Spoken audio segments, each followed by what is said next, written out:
Hello everyone and welcome back to Captain Fear. Now I know many of you use these videos to sleep, so before you drift off, my crew members, I'd like everyone to leave a comment telling me where in the world you're listening from. Also, like and subscribe if you're enjoying the episodes. Alright, let's get comfortable and relaxed and let's begin. I've always loved the quiet of night shifts at St. Mary's Hospital. But tonight the silence feels different. Heavy, oppressive, like it's hiding something. My footsteps echo through the empty corridor as I make my rounds, the squeaking of my tennis shoes against the polished linoleum floor, the only sound breaking the stillness. The fluorescent lights above cast a harsh, unforgiving glow, creating long shadows that stretch across the walls. I pause at the nurse's station, flipping through patient charts and making notes. Mrs. Johnson in 302 needs her pain meds at 2 a.m. Mr. Guzman in 305 is due for a vitals check. I glance at the clock, 1:37 a.m., still plenty of night left. As I round the corner into the east wing, a chill runs down my spine. There, at the far end of the hallway, I see it. A dark figure, barely more than a shadow, standing motionless. I blink hard, rubbing my eyes. When I look again, it's gone. "Get it together, Sarah," I mutter to myself. "It's just your imagination playing tricks on you."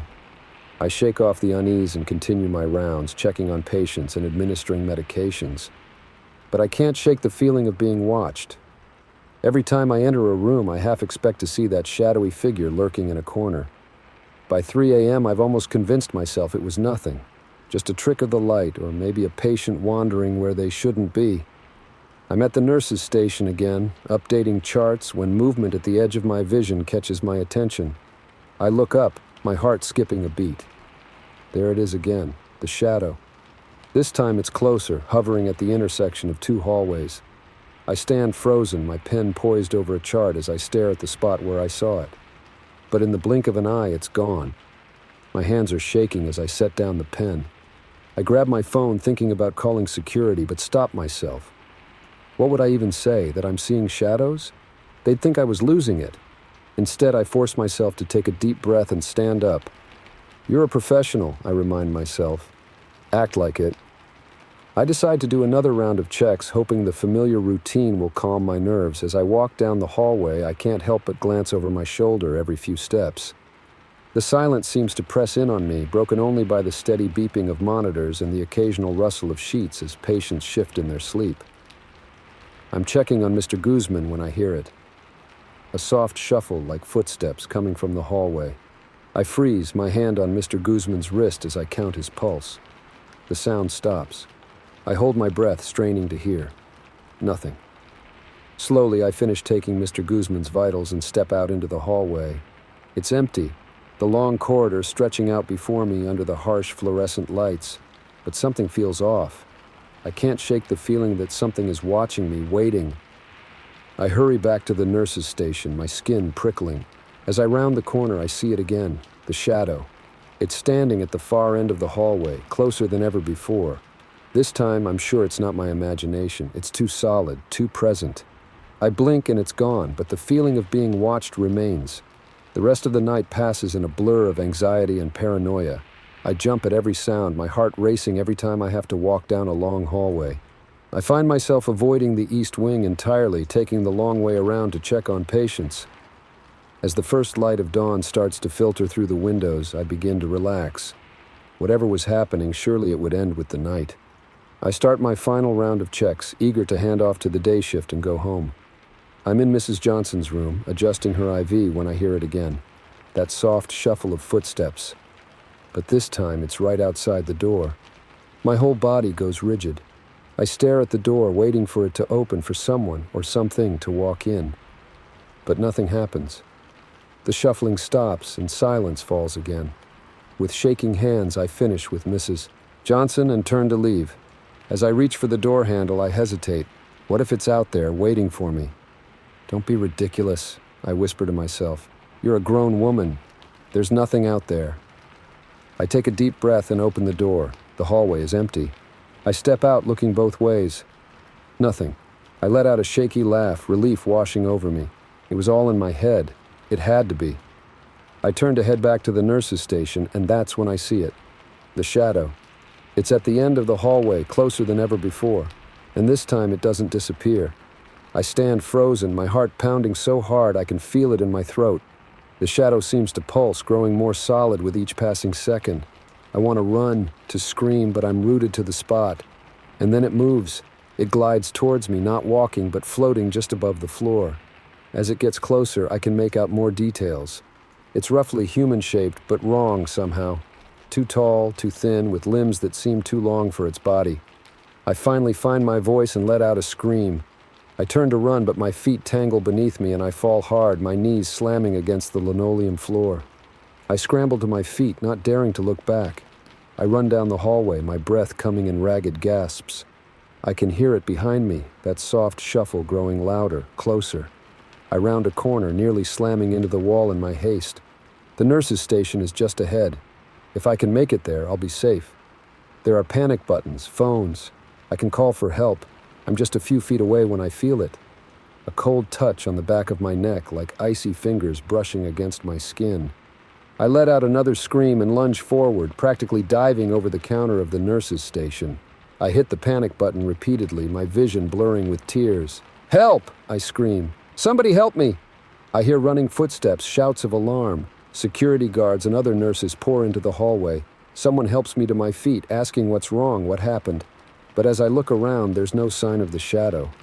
The hallway is empty, bathed in the early morning sunlight streaming through the windows. I don't know, I stammer. There was someone. The day shift supervisor, Lisa, puts a comforting hand on my shoulder. "Sarah, you look exhausted. Why don't you go home and get some rest? We can cover your patients." I nod numbly, still scanning the hallway. Had it all been in my head? A hallucination brought on by stress and lack of sleep? As Lisa leads me to the break room to collect my things, I can't shake the feeling of unease. Even with the bright morning light flooding the hospital, the shadows in the corners seem darker, deeper. I change out of my scrubs with shaking hands, my mind replaying the events of the night. As I'm leaving, Lisa stops me. "Sarah, are you sure you're okay to drive? You seem pretty shaken up." I force a smile. "I'm fine. Just need some sleep, I think." She doesn't look convinced, but nods. "All right, but take tomorrow off, okay? Get some rest." I agree and head for the parking lot. As I walk through the hospital lobby, I can't help but look over my shoulder. The shadow is gone, but the feeling of being watched lingers. In my car, I sit for a long moment, my hands gripping the steering wheel. The events of the night feel distant now, like a bad dream, but I can still feel that cold touch on the back of my neck. As I drive home, the rising sun warm on my face, I try to convince myself it was all in my head, just stress and an overactive imagination. But deep down, I know the truth. Something was in that hospital last night, something that doesn't belong in our world. And as I pull into my driveway, a new fear grips me. What if it followed me home? I glance in my rearview mirror, half expecting to see that dark figure standing in the street behind my car. There's nothing there, of course, just an empty suburban street bathed in morning light. But as I unlock my front door, my hands still shaking, I can't shake the feeling that this isn't over, that somewhere in the shadows it's waiting, watching. And I know, with a certainty that chills me to my core, that I'll see it again. Maybe not tonight. Maybe not tomorrow, but someday when the night is dark and I'm alone, I'll turn a corner or open a door and there it'll be, waiting for me. And this time there will be nowhere left to run. Story 2. I've seen some strange things working security at Oakwood Mall, but nothing could have prepared me for that night. The night when the store windows came alive. My flashlight beam cuts through the darkness as I begin my midnight rounds. The mall is a different place after hours. No bustling crowds, no chattering voices, just the hum of the air conditioning and the echo of my footsteps on the polished floor. I've walked these halls 1,000 times, but tonight feels different.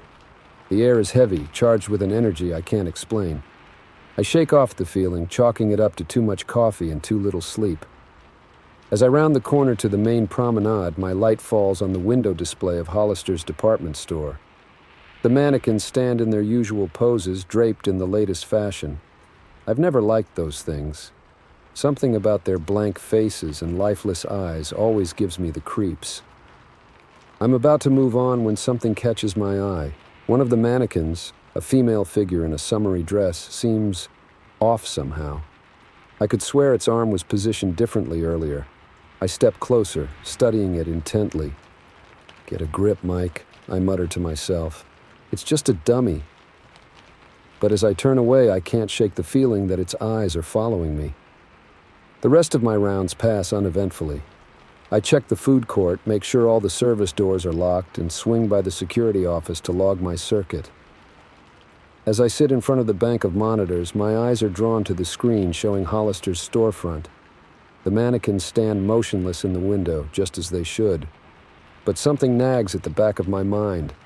I lean in, squinting at the grainy footage. Is it just my imagination, or is one of them standing at a slightly different angle? I replay the last hour of footage, watching closely. Nothing. Not a single movement. I lean back in my chair, rubbing my eyes. "You're losing it, old man," I tell myself. The rest of the night drags on.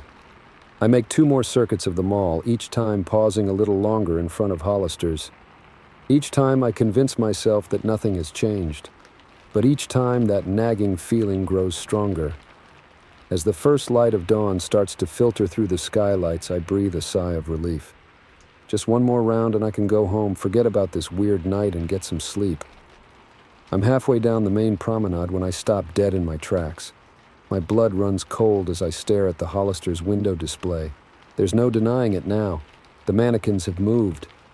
The female figure that caught my eye earlier is now turned to face the window, its blank eyes staring out into the mall. A male mannequin that was previously in the background is now front and center, one arm outstretched as if reaching for something. My heart is pounding so hard I can feel it in my throat. I fumble for my radio, my eyes never leaving the window display. "Control, this is Mike. We've got a situation at Hollister's. Possible break-in."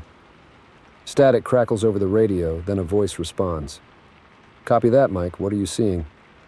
I open my mouth to respond, then close it again. How do I explain this without sounding crazy? Signs of disturbance in the window display, requesting backup. Roger that, sending Tom your way, ETA 5 minutes. I click off the radio, still staring at the window. The mannequins haven't moved again, but now that I'm looking closely, I can see other changes. A scarf that was draped over one figure is now on the floor. A hat that was on a shelf is now perched jauntily on a mannequin's head. I take a step closer, my flashlight beam shaking slightly as I sweep it across the display. That's when I see it. A handprint on the inside of the glass, as if someone or something had pressed their palm against it. My breath catches in my throat. I reach out, my own hand hovering inches from the glass, lining up with the print on the other side. It's too big to be a child's, but the fingers are long and slender, almost unnaturally so. The sound of running footsteps makes me jump. I spin around to see Tom, the other night guard, jogging towards me. "Mike, what's going on?" he calls out. I turn back to the window, ready to show him the handprint, but it's gone. The glass is clear, unmarked. I blink hard, wondering if I imagined it. I'm not sure, I stammer. "I thought I saw." My voice trails off as I look at the mannequins again. They're back in their original positions, exactly as they were at the start of my shift. Tom comes up beside me, his flashlight joining mine in illuminating the display. "What am I looking at, Mike?" I shake my head, trying to clear it. "They moved," I say, knowing how crazy it sounds. The mannequins, they were in different positions. Tom gives me a look that's half concern, half amusement. "Mannequins moved on their own? Come on, Mike. You've been working too hard." "I know what I saw," I insist, but even as I say it, doubt creeps in. Did I really see it? Or was it all in my head? Tom claps me on the shoulder. "Look, why don't you head home? I'll finish up here. Get some rest, yeah." I want to argue to make him understand, but I'm suddenly exhausted. Maybe he's right. Maybe I just need sleep. I nod, taking one last look at the window display before turning away. As we walk back towards the security office, I can't shake the feeling that eyes are watching me. The drive home is a blur. My mind keeps replaying the events of the night, trying to make sense of what I saw, or thought I saw. By the time I pull into my driveway, the sun is fully up and the world feels normal again. I collapse into bed, not even bothering to change out of my uniform. As I drift off to sleep, I tell myself that it was all just my imagination, stress and fatigue playing tricks on my mind. But in my dreams, I see those mannequins, moving, watching, waiting. I wake up in a cold sweat, the bedroom dark. I've slept the day away. As I sit up, trying to shake off the remnants of my nightmare, my phone buzzes with a text. It's from Tom. "Hey Mike, weird thing happened after you left. All the clothes in the Hollister's window were on the floor when the morning staff arrived. Guess a display rod must have given way. See you tonight." My blood runs cold as I read the message. I know what I saw. I know it wasn't just fatigue or an overactive imagination. As I get ready for my shift, my hands shaking as I button my uniform, I can't help but wonder, what will I see in those windows tonight? And more importantly, what will I do when I see it? The drive to the mall feels like a journey to my doom. Every fiber of my being is screaming at me to turn around, to call in sick, to never set foot in that place again. But I can't. I need to know the truth. As I pull into the parking lot, the mall looms before me, its windows dark and lifeless. But I know better now. I know that behind that glass, in the shadows of the shuttered stores, something waits. Something that comes alive when the lights go out and the doors are locked.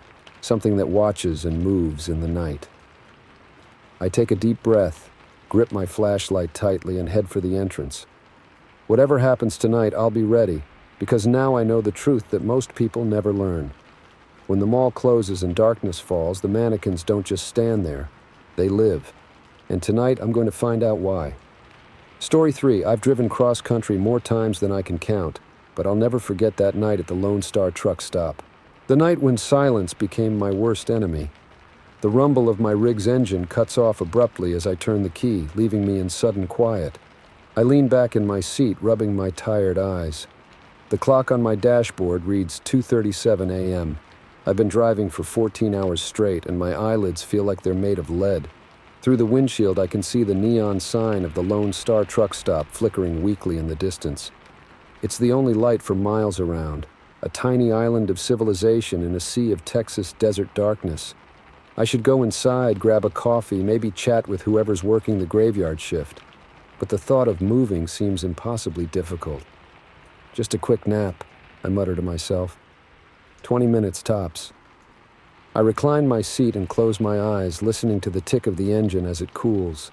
The familiar sounds of the truck stop drift in through my cracked window. The hum of the vending machines, the distant bark of a coyote, the rustle of tumbleweeds scraping across asphalt. I'm just drifting off when I hear it. A soft tapping sound, like fingernails on glass. My eyes snap open, but I don't move. I hold my breath, straining to hear. Nothing.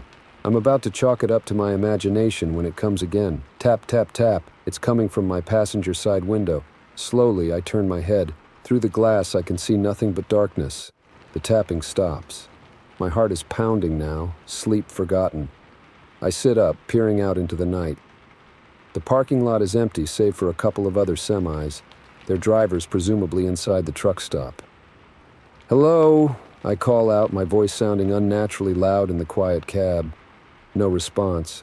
I reach for the door handle, then hesitate. What if it's just some kid playing a prank, or worse, someone trying to rob me? It wouldn't be the first time a trucker's been targeted at a remote stop like this. The tapping comes again, more insistent this time. Tap, tap, tap, tap. I grab my flashlight from the center console, take a deep breath, and open the door. The cool night air hits me like a slap in the face, chasing away the last vestiges of sleep. I swing my legs out and stand up, shining my light around the cab. Nothing. I walk around to the passenger side, my boots crunching on the gravel.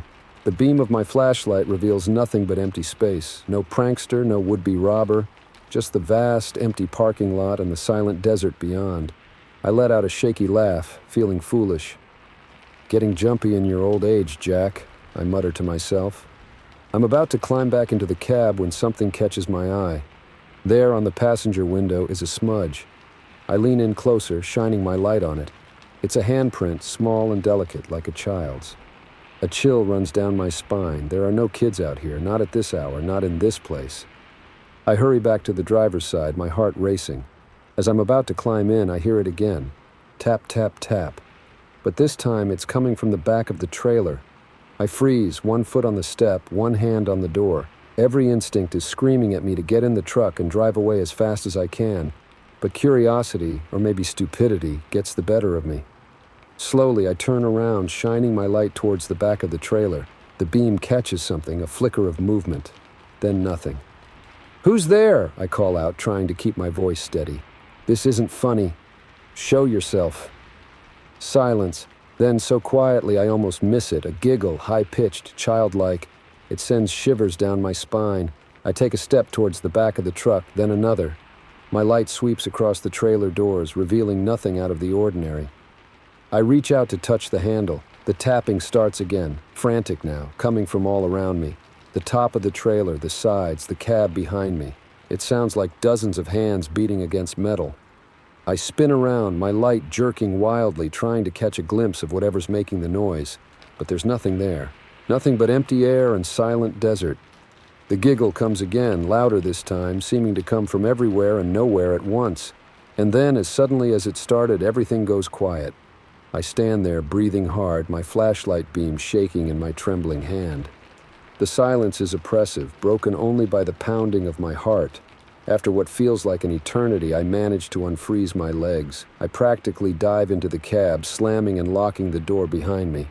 My hands shake as I fumble with the keys, relief flooding through me as the engine roars to life. I throw the truck into gear and peel out of the parking lot, gravel spraying behind me. In my rearview mirror, I can see the neon lights of the Lone Star truck stop receding into the distance. My mind is racing, trying to make sense of what just happened. Was it all in my head? Some kind of waking dream brought on by exhaustion? Or was there really something out there in the dark? I drive for hours, pushing well past the legal limit, fueled by adrenaline and fear. It's not until the sun starts peeking over the horizon that I finally begin to relax. By the time I reach my delivery point in El Paso, I've almost convinced myself it was nothing. Just a mix of fatigue and an overactive imagination.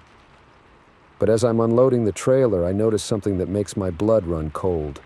There, on the back doors, barely visible in the morning light, are dozens of tiny handprints.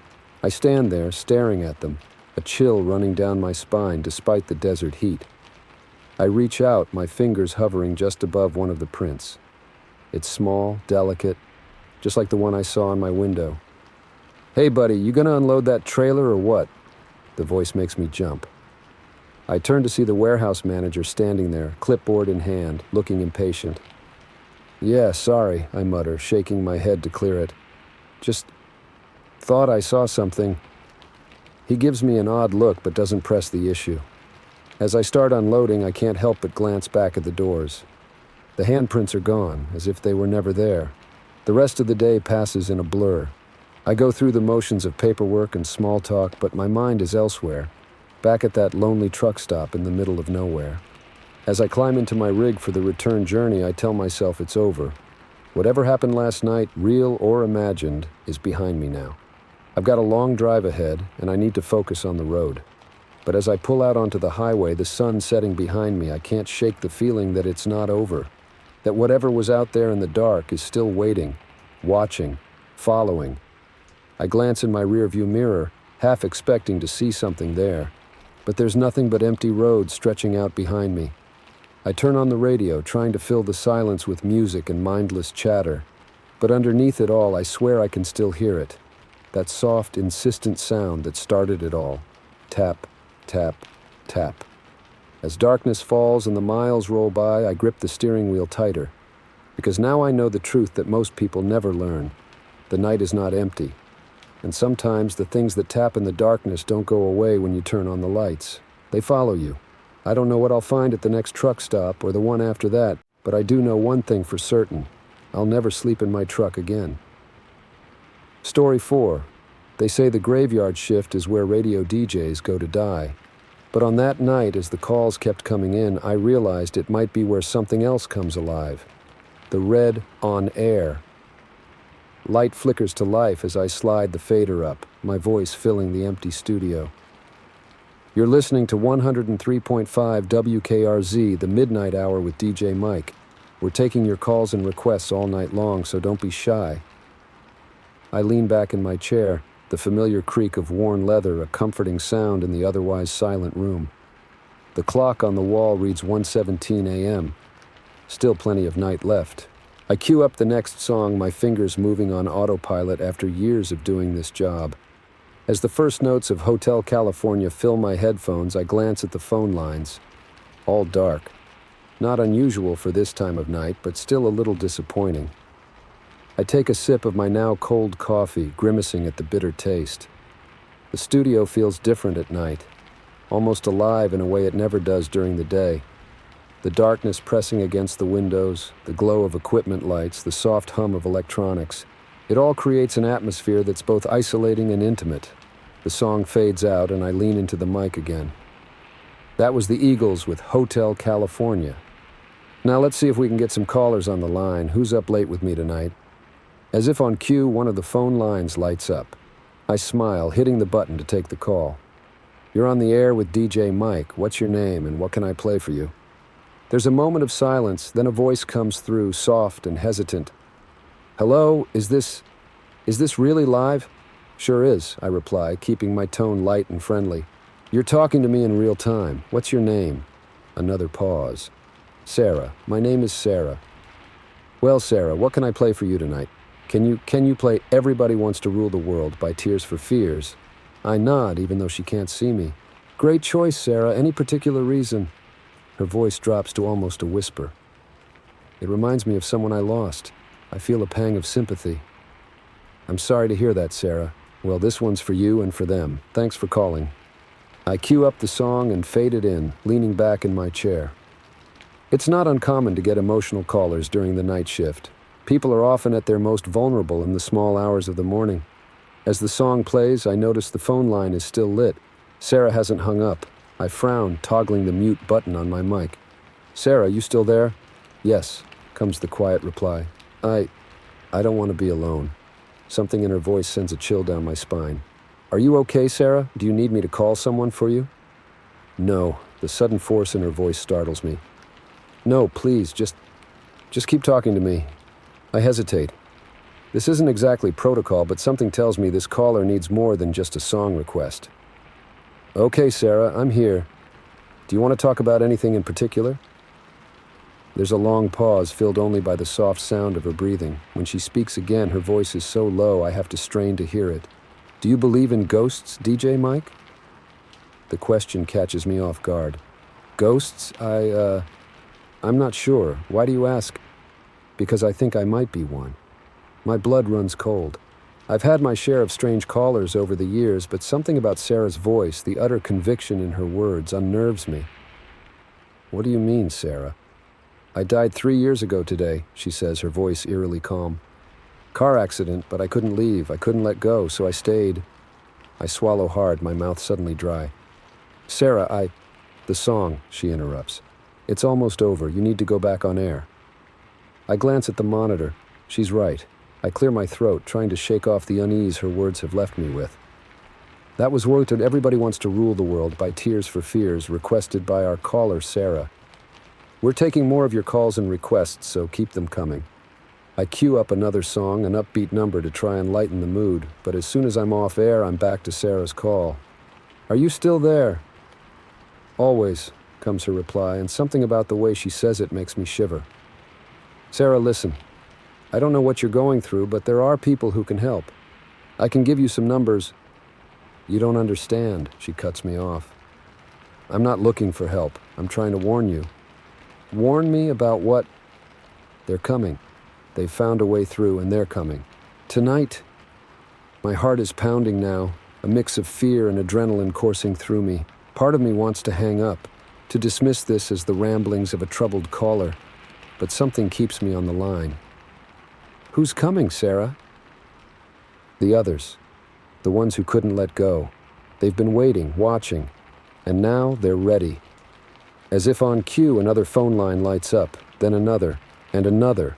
Within seconds, all the lines are blinking, a silent chorus of callers waiting to be heard. With shaking hands, I hit the button for the next line. You're on the air with DJ Mike. What's your name and what can I play for you? A man's voice comes through, deep and resonant. Hello, Mike. I'd like to request Don't Fear the Reaper by Blue Oyster Cult. I feel the color drain from my face. And your name, sir? Oh, names aren't important where I'm from, but you can call me John. John Doe. I swallow hard, my mouth dry as sandpaper. Right, John Doe, coming right up. I cue up the song, my fingers trembling as I hit play.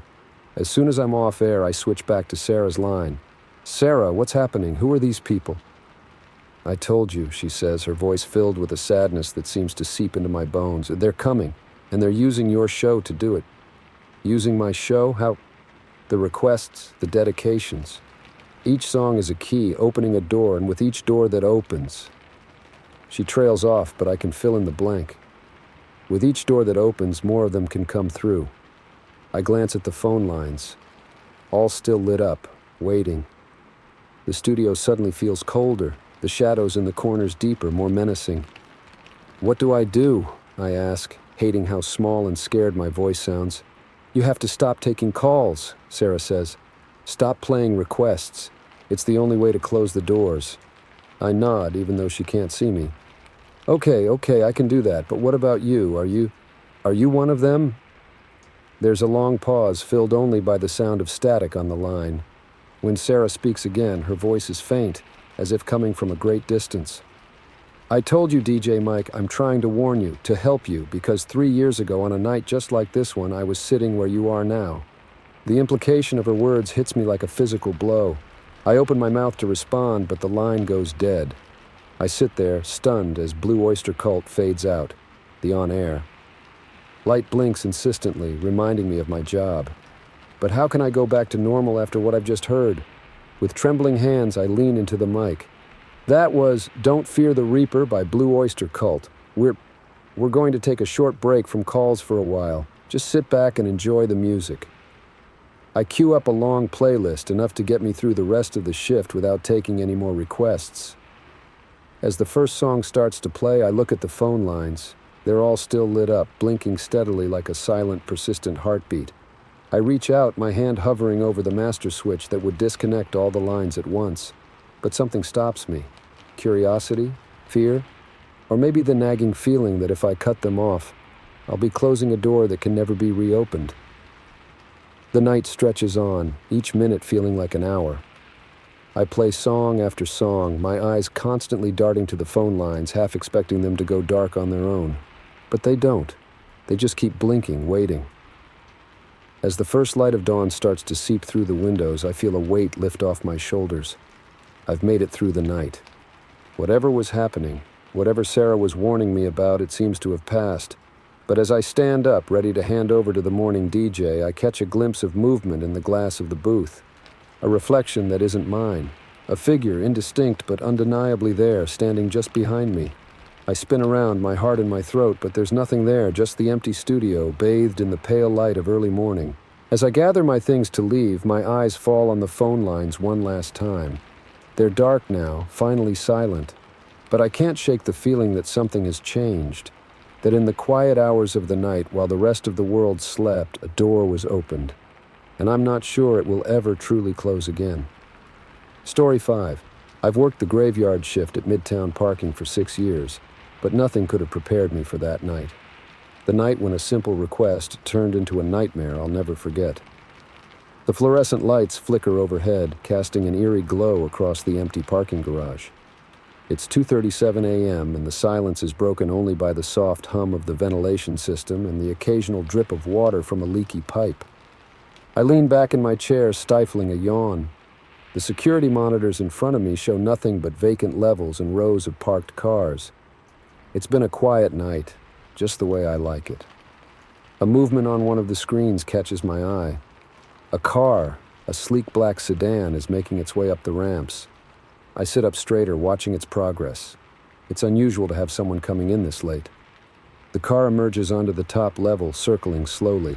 I frown. There are plenty of open spaces, but the driver keeps going round and round, 1 lap, 2, 3. After the 5th circuit, I grab my radio. "Everything okay up there?" I ask, my voice echoing in the empty garage. No response. The car continues its slow, methodical path. I'm about to radio again when the car finally pulls into a space near the elevators. I watch as the driver's door opens and a man steps out. He's tall, dressed in a dark suit that seems to absorb the harsh garage lighting. The man looks directly at the security camera, and a chill runs down my spine. Even through the grainy footage, there's something off about his eyes. They seem too dark, too empty, He raises a hand, beckoning to the camera. To me, I hesitate. Protocol says I should stay in the booth, monitor from here. But something about this situation feels wrong, dangerous even. And yet I find myself standing up, drawn towards the door. The night air is cool on my face as I step out of the booth. The garage is silent, the echo of my footsteps the only sound as I make my way to the elevator. My hand hovers over my radio, ready to call for backup if needed. The elevator ride to the top floor feels endless. When the doors finally open, I step out cautiously, my eyes scanning the dimly lit space. The man is standing by his car, his back to me. As I approach, he turns slowly. "Can I help you, sir?" I ask, trying to keep my voice steady. He smiles, but it doesn't reach his eyes. "Yes, I believe you can. I seem to be having some trouble with my trunk. Would you mind taking a look at—" Every instinct is screaming at me to turn around, to get back in that elevator and call the police. But I'm rooted to the spot, unable to look away from those dark, empty eyes. "Sure," I hear myself say, as if from a great distance. "Let's take a look." He leads me to the back of the car, his movements smooth and predatory. I'm acutely aware of how alone we are up here, how far from help. The man gestures to the trunk. It won't open. I think the latch might be stuck. I lean in, examining the lock. It looks fine to me, but I reach out to try it anyway. As my fingers touch the cool metal, I hear a sound that makes my blood run cold. A muffled thump coming from inside the trunk. I freeze, my hand still on the latch. The man is watching me, that unsettling smile still on his face. "Did you hear that?" I ask, my mouth dry. He cocks his head to the side, feigning confusion. "Hear what? Another thump, louder this time. And now I can hear something else. A muffled voice, pleading. I stumble back, my heart pounding. "There's someone in there," I gasp. "We need to open it. We need to call the police." The man's smile widens, showing too many teeth. "Now, why would we want to do that?" He takes a step towards me, and I back away, fumbling for my radio. But before I can grab it, he's on me, moving with inhuman speed. I feel a sharp pain in my neck, and the world starts to spin. As darkness creeps in at the edges of my vision, the last thing I see is the man opening the trunk, revealing a bound and gagged figure inside.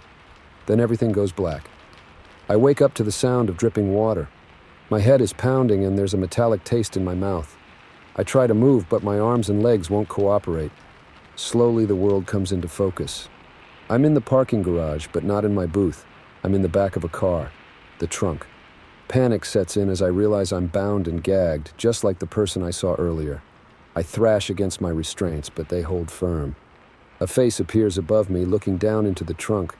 It's the man from before, but in the harsh overhead light, I can see him clearly for the first time. His skin is pale, almost translucent, and his eyes are completely black. "Ah, you're awake," he says, his voice smooth and cold. "Good. I was hoping you'd be conscious for this part." He reaches into the trunk, his icy fingers brushing my cheek. I try to recoil, but there's nowhere to go. "You see," he continues, "I've been watching this garage for weeks. So many people come and go, never noticing the shadows around them. But you noticed me. You came when I called, and that makes you special." He leans in closer, and I can smell something on his breath, something ancient and rotten. "Do you know what happens to special people in this city? They disappear. They become part of something greater." I try to scream, but the gag muffles any sound I might make. Tears stream down my face as I realize the full horror of my situation. The man straightens up, reaching for something out of my line of sight. When his hand comes back into view, he's holding a syringe filled with a dark, viscous liquid. "This might hurt," he says, almost apologetically, "but I promise it will all be over soon. And then you'll be like me, free from the constraints of your mundane existence, part of the city's dark underbelly. Won't that be wonderful?" As he brings the needle towards my neck, I close my eyes, silently praying for someone, anyone, to find me, to stop this nightmare before it's too late. Suddenly, there's a commotion, shouting voices, running footsteps. The man's head snaps up, his face contorting with rage. "Police! Step away from the vehicle!" The trunk slams shut, plunging me into darkness. I hear muffled shouts, the sound of a scuffle. Then silence. Time seems to stretch endlessly in the dark, cramped space. I drift in and out of consciousness, my mind playing tricks on me. I see shadows moving in the darkness, hear whispers in a language I don't understand. Just when I think I can't take it anymore, when I'm sure I'll lose my mind in this metal coffin, I hear a new sound. The scrape of metal on metal, and then a rush of cool air as the trunk opens. Light floods in, blinding me. I blink, trying to focus. There are faces above me, concerned voices asking if I'm all right. Hands reach in, gently lifting me out. As my eyes adjust, I see police cars, their lights painting the garage in red and blue. Paramedics rush towards me, checking my vitals, asking questions I can barely process. Where is he? I manage to croak out, my throat raw from screaming against the gag. A police officer steps forward, his face grim. We're still looking for him. He managed to slip away in the confusion. But don't worry, we'll find him. But even as he says it, I can see the doubt in his eyes. Something tells me they won't find the man with the black eyes. He's out there, somewhere in the city, waiting, watching. As the paramedics load me into an ambulance, I catch a glimpse of movement in the shadows of the garage. For a moment, I swear I see a pale face, those bottomless black eyes staring at me. But when I blink, it's gone. The doors of the ambulance close and we pull away from the garage. But as we drive into the night, I can't shake the feeling that this isn't over. That somewhere out there in the dark corners of the city, something is waiting. Something that sees the special people, the ones who notice the shadows. And I know with a certainty that chills me to my core that I'll see those black eyes again, because now I'm one of the special ones. Now I'm part of the city's dark secret, and in this city the night never truly ends. It just waits for its chance to swallow you whole. Story 6. The headlights appeared first, twin beams cutting through the darkness like searchlights sweeping across a prison yard. I'd been dozing at the counter, lulled by the monotonous hum of the fluorescent lights and the occasional buzz of moths throwing themselves against the grimy windows. But those approaching lights jolted me awake faster than any energy drink ever could. It was 2:37 a.m. I remember glancing at the clock radio perched precariously on a stack of cigarette cartons, its red digits flickering like a dying heartbeat. The gas station where I worked the graveyard shift sat alone on a stretch of highway that seemed to stretch into oblivion, nothing but scrubland and darkness for miles in every direction. The car slowed as it approached, the engine's low rumble growing louder until it idled right at pump number 3. I waited for the familiar click of a door opening, the sound of footsteps on cracked concrete, but there was nothing. Just the steady thrum of the engine and those headlights still blazing, illuminating a swath of moth-ridden air. I leaned forward, trying to peer through the glare. The windshield was tinted dark, but I could make out a silhouette behind the wheel. Just one person as far as I could tell, sitting perfectly still. Come on, I muttered under my breath. Either get gas or get going. But the figure didn't move, didn't even seem to breathe. I drummed my fingers on the counter, debating what to do. Company policy said I wasn't supposed to leave the safety of the locked store after midnight unless it was to help a customer with the pumps. But was this even a customer? Just sitting there, engine running, doing nothing? The minutes ticked by, 5, 10, 15, still no movement from the car. I picked up the ancient corded phone next to the register, my finger hovering over the 9 button. But what would I even say? Hello, police. There's a car at my gas station and the driver won't get out. They'd laugh me off the line. At the 30-minute mark, I decided I had to do something. Steeling my nerves, I grabbed the huge ring of keys that hung by the door and stepped out into the warm night air. The insects were louder out here, their droning chorus punctuated by the occasional distant yip of a coyote. My footsteps seemed thunderous as I approached the vehicle, a dark sedan, its make and model obscured by a layer of road dust. "Excuse me," I called out, my voice cracking slightly. "Do you need any help?" No response, no movement, just that silhouette, barely visible through the tinted glass. I moved closer, my heart pounding so hard I was sure it must be audible. "Sir? Ma'am? Are you all right?" Still nothing. I was close enough now to touch the car. The engine's vibration thrummed through my body as I leaned in, cupping my hands around my eyes to block the glare from the headlights. And that's when I saw it, or rather, didn't see it. The driver's seat was empty. I stumbled backward, nearly tripping over my own feet.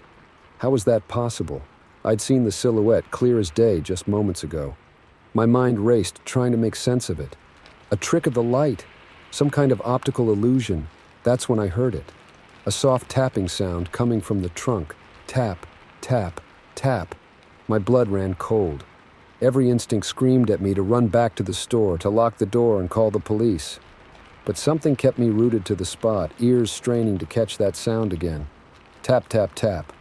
It was definitely coming from the trunk, soft but insistent, like someone trying to get attention without making too much noise. I swallowed hard, my mouth suddenly bone dry. Is someone there? The tapping stopped abruptly. For a long moment, there was nothing but the thrum of the engine and the incessant drone of insects. Then so quietly I almost missed it, a voice. Help me. Those two words galvanized me into action. I rushed to the trunk, hands shaking as I felt along its edges for a release latch. Finding none, I ran to the driver's side door and yanked on the handle. Locked. Hold on, I shouted, hoping whoever was in the trunk could hear me. I'm going to get help. I sprinted back to the store, fumbling with the keys as I unlocked the door. Once inside, I snatched up the phone and dialed 911, my eyes never leaving the car outside. 911, what's your emergency? There's someone trapped in a car trunk. I blurted out, the words tumbling over each other in my haste. At the Lone Star gas station on Highway 87, about 20 miles south of... The lights went out. Not just in the store, but everywhere. The fluorescents above me, the lights outside over the pumps, even the headlights of the mysterious car. 1 second illumination, the next pitch blackness. I froze, the phone still clutched to my ear. In the distance, I could hear the 911 operator's tinny voice asking if I was still there. But I couldn't speak, couldn't move, because in that moment of sudden darkness, I saw something that turned my blood to ice. Silhouetted against the starry sky, a figure stood next to the car, tall, unnaturally still, its head slowly turning towards the store, towards me.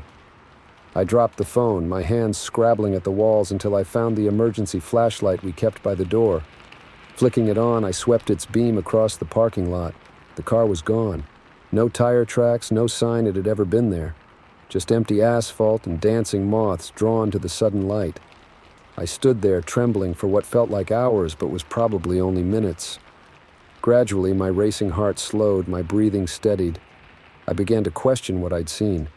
Had I imagined it all, dozed off and dreamed the whole thing? The lights flickered back to life, humming as they warmed up. Everything looked normal, peaceful even.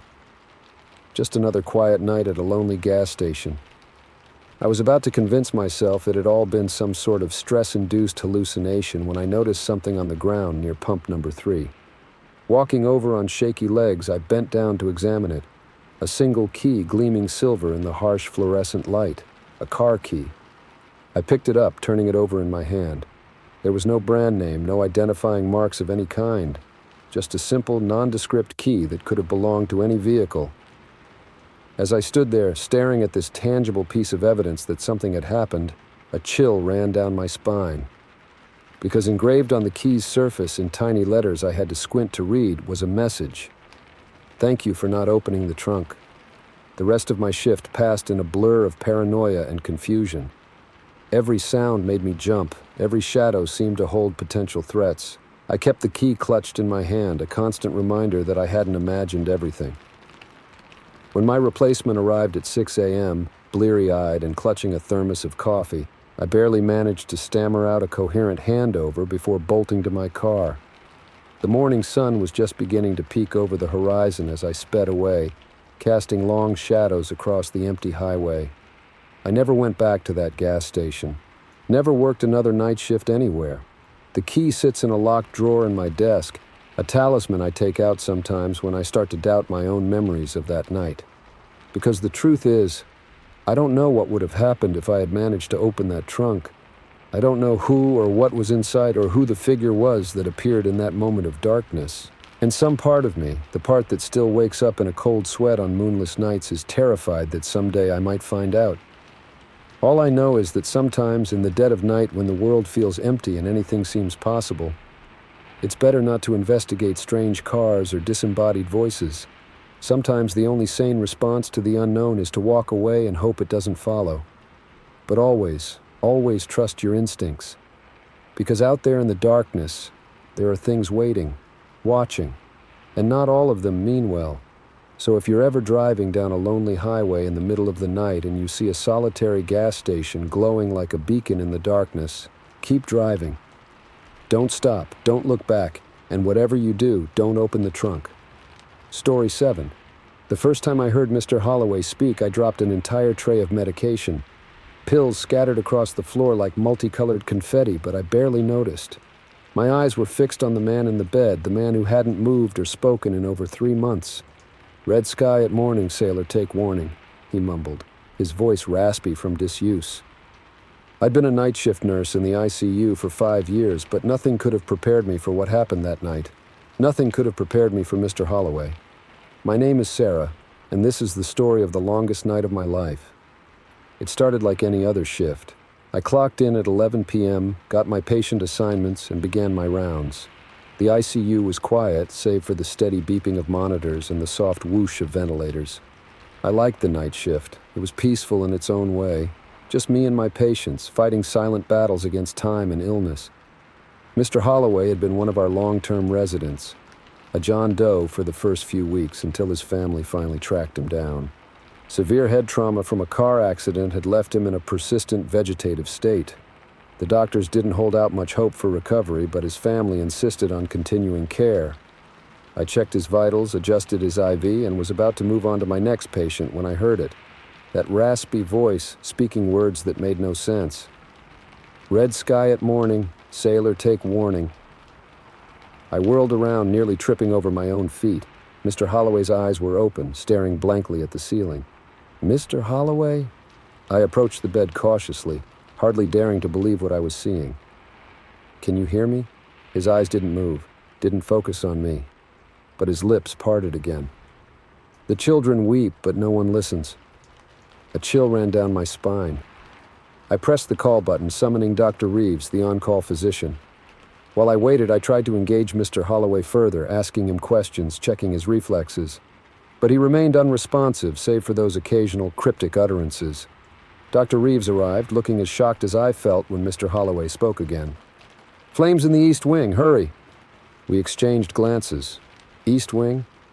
Our hospital didn't have wings. It was a modern circular building. Dr. Reeves began his examination, muttering about anomalous neural activity and a potential watershed moment in coma research. I nodded along, but my mind was racing, trying to make sense of Mr. Holloway's words. That's when the code alarm went off. Red lights flashed as a computerized voice announced, "Code Red, East Tower, Code Red, East Tower." Dr. Reeves and I froze, staring at each other in disbelief. The East Tower was the oldest part of the hospital, scheduled for renovation. It was mainly used for storage now and should have been empty at this hour. "Go," Dr. Reeves said, his voice tight. "I'll stay with Mr. Holloway. This could be important." I nodded, my heart pounding as I ran out of the ICU. The corridors were a flurry of activity now, staff members hurrying towards the East Tower, the acrid smell of smoke growing stronger with each step. By the time I reached the East Tower, flames were visible through the windows of the second floor. Firefighters were already on the scene, coordinating with hospital security to evacuate the building. "Is anyone still inside?" I asked a security guard, coughing as smoke began to fill the corridor. He shook his head. "Don't think so. It's just old equipment up there, but we're doing a final sweep now." That's when I heard it. Faint but unmistakable. The sound of a child crying. Without thinking, I pushed past the guard and ran towards the stairs. I could hear him shouting after me, but the blood pounding in my ears drowned out his words. All I could focus on was that cry, growing louder as I climbed. The second floor was a maze of old hospital beds and outdated equipment, everything wreathed in thickening smoke.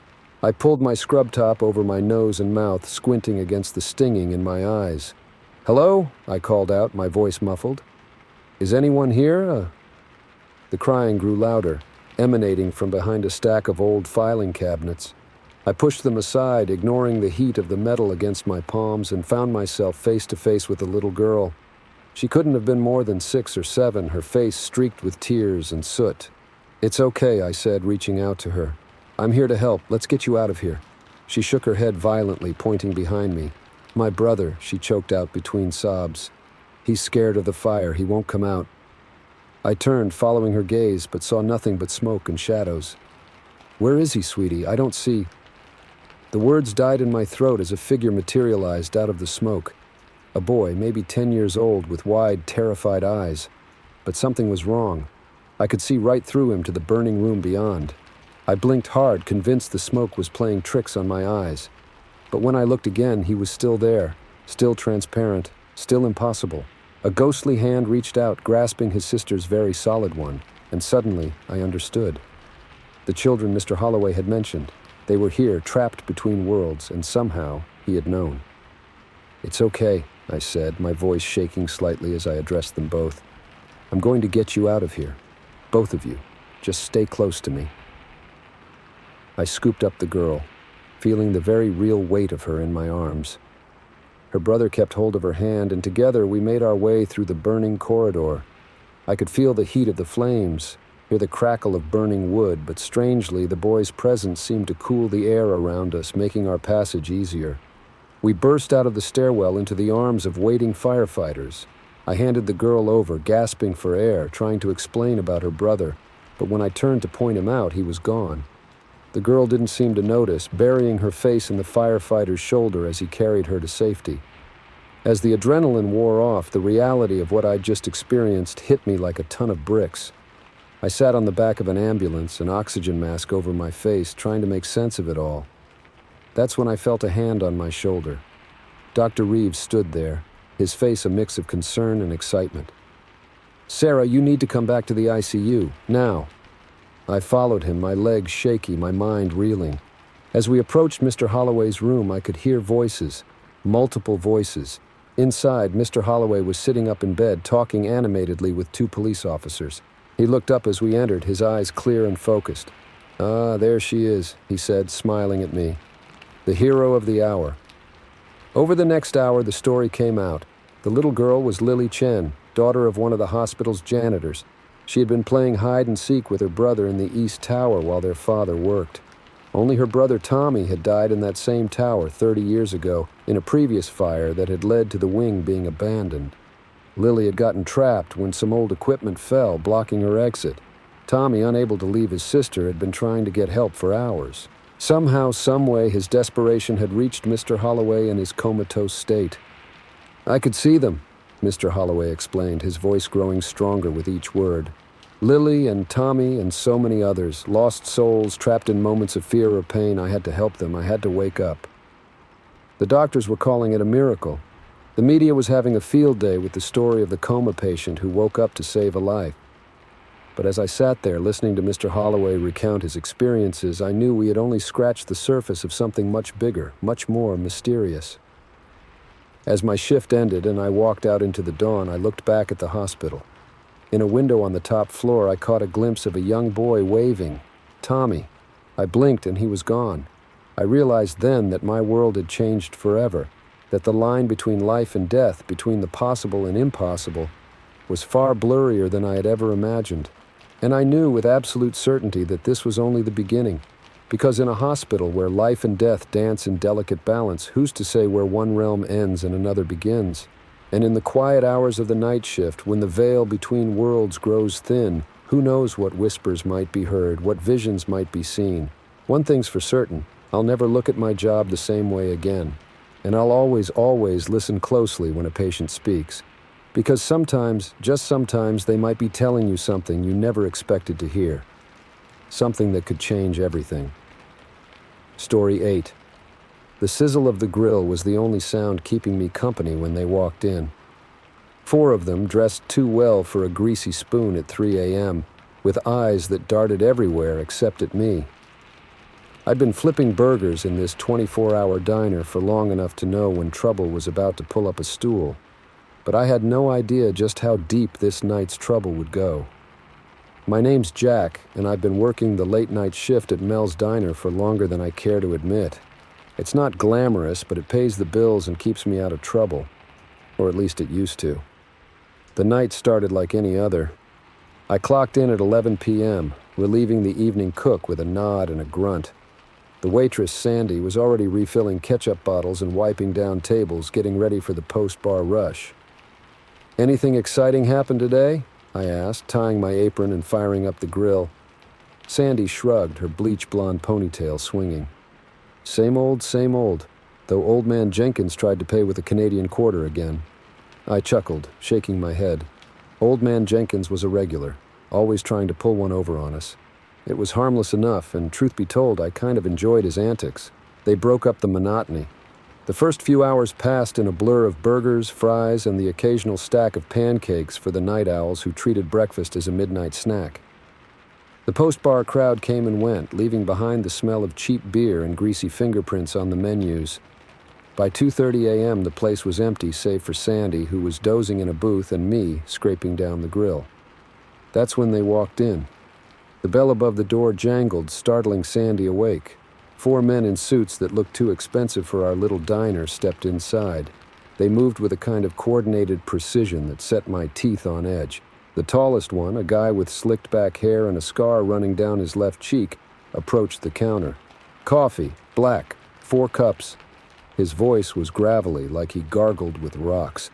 I nodded, turning to pour the coffee while keeping one eye on them in the reflective surface of the coffee maker. They slid into a booth in the corner, heads bent close together, speaking in low tones. Sandy brought over their coffees, her usual cheerful greeting met with stony silence. When she returned to the counter, her face was pale. "Jack," she whispered, "I don't like this. Those guys give me the creeps." I nodded, keeping my voice low. "Yeah, me neither, but they're paying customers. Just keep an eye out, okay?" She nodded, moving to wipe down tables that were already clean, keeping herself busy while staying within earshot of the booth. I tried to focus on my work, but I couldn't help straining to catch snippets of their conversation. Words like shipment, deadline, and consequences floated over, each one ratcheting up my unease. About 20 minutes in, their voices rose slightly. The guy with the scar, clearly the leader, was berating one of the others. "You had one job, Tommy, one job, and now we're scrambling to clean up your mess." Tommy, a weaselly-looking guy with nervous eyes, stammered out excuses. I'm sorry, boss. It won't happen again." "You're damn right it won't," Scar growled. "Because if it does, you'll be joining your friend at the bottom of the harbor." My blood ran cold. This wasn't just some shady business deal. These guys were talking about murder like it was nothing more than taking out the trash. I caught Sandy's eye, giving her a subtle nod towards the phone. She understood immediately, casually making her way towards it.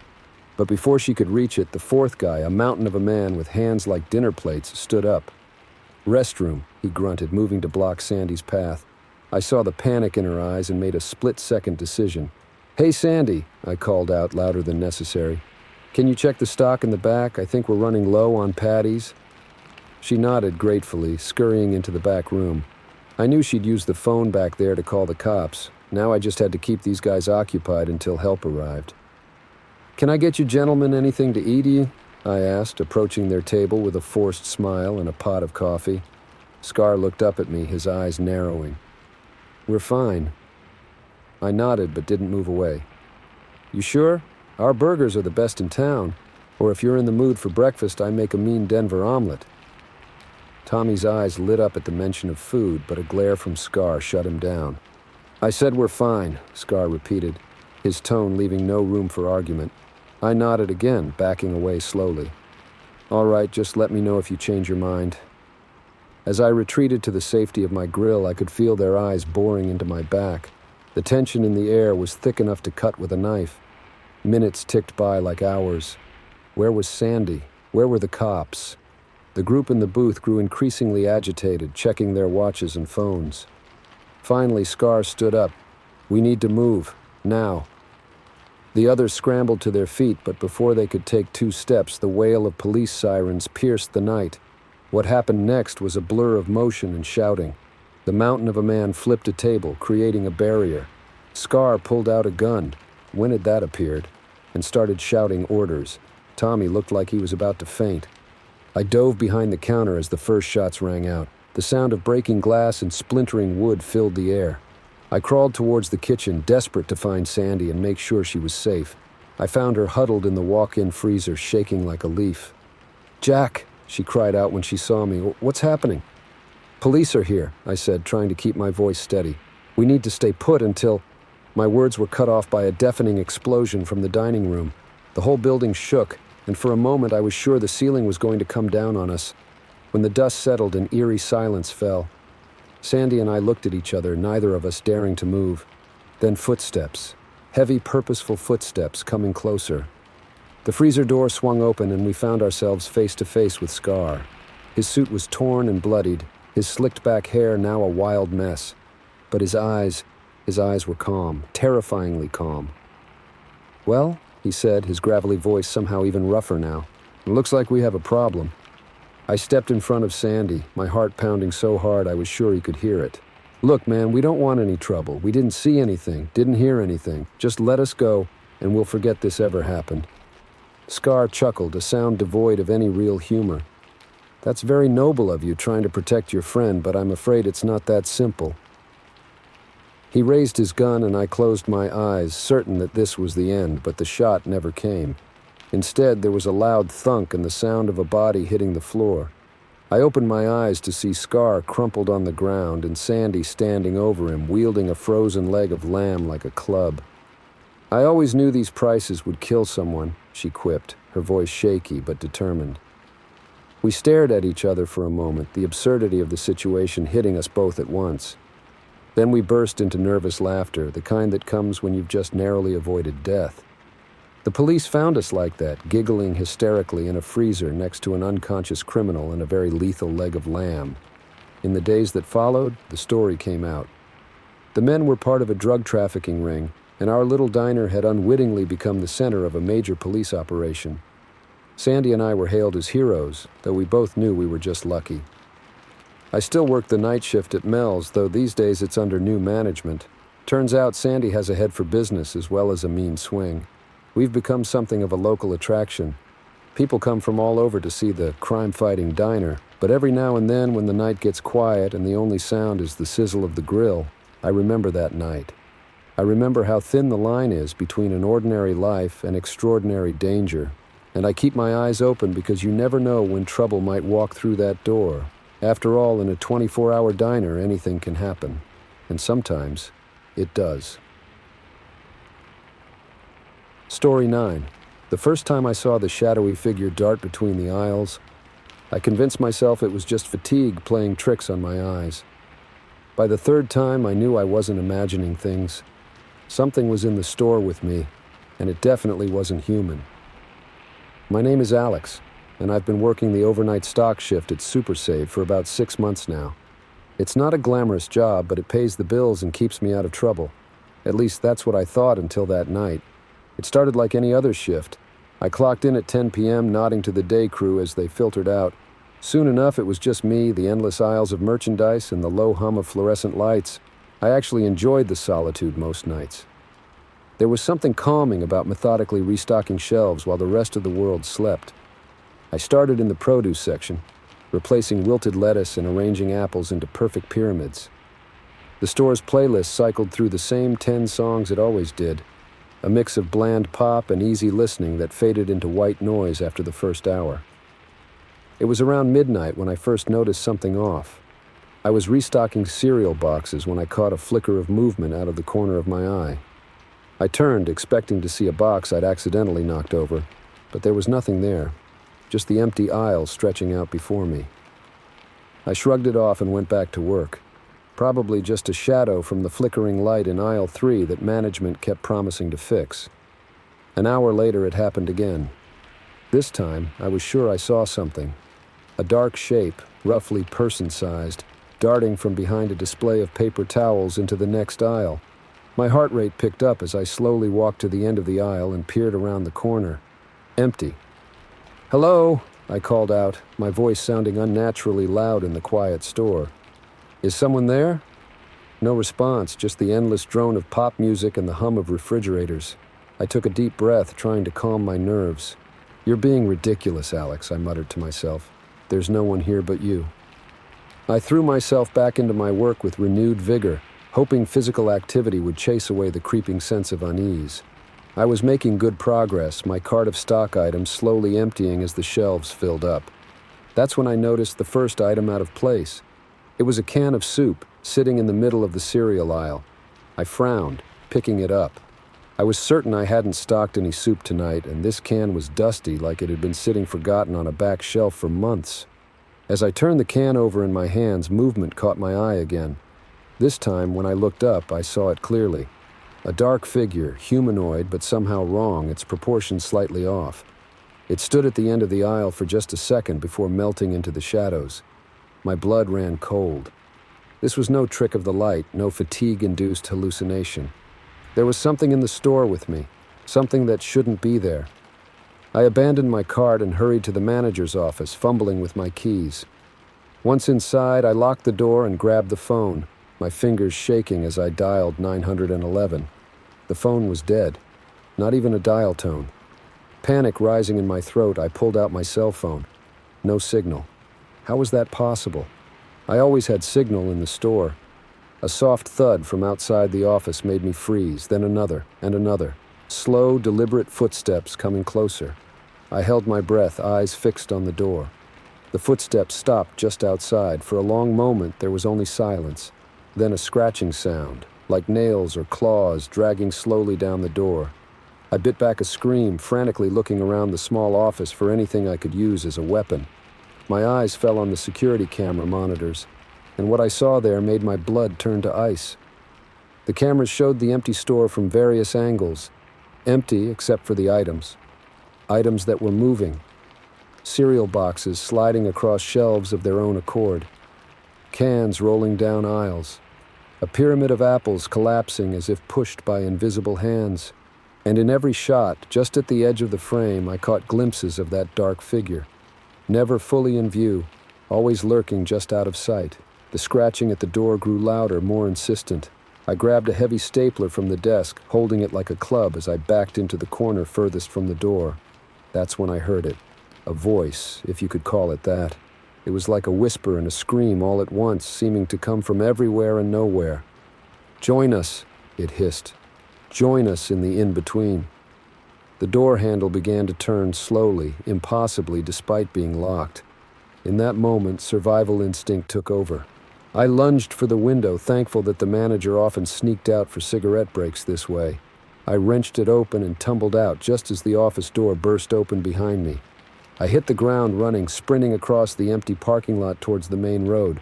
I didn't look back, didn't slow down until I reached the 24-hour diner 2 blocks away. The waitress looked startled as I burst in, wild-eyed and out of breath. "Honey, are you okay?" she asked, already reaching for the phone. I opened my mouth to explain, but how could I? How could I describe what I'd seen, what I'd experienced, without sounding completely insane? In the end, I just shook my head. "I'm fine," I managed to gasp out. "Just had a scare." "Can I use your phone?" "I need to call my boss." She nodded, handing me the cordless phone from behind the counter.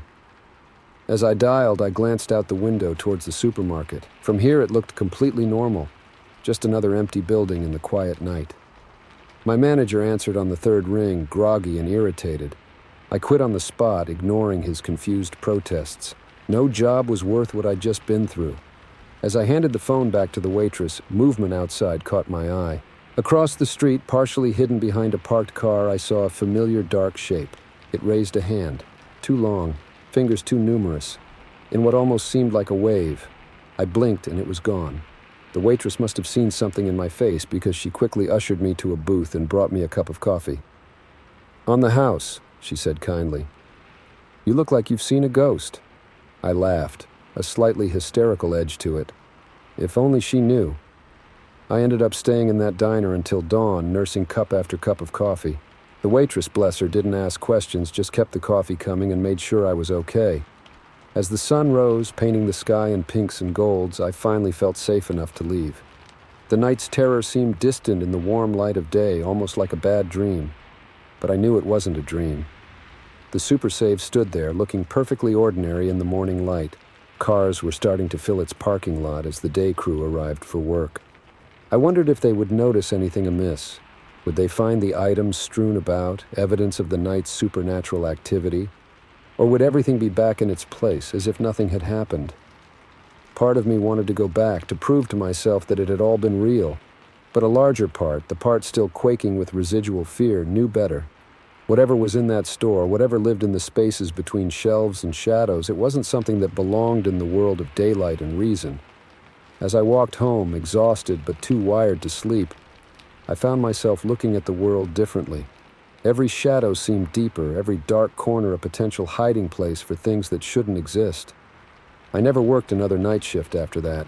Couldn't bring myself to be alone in any large building after dark. Some nights I still wake up in a cold sweat, the echo of that otherworldly voice ringing in my ears. Join us in the in-between. Sometimes in the quiet hours of the night I wonder, what if I had? What if I'd let that thing catch me? Would I now be one of those shadows, sliding between aisles and shelves, existing in the liminal spaces of the world? I don't think I'll ever know for sure what happened that night.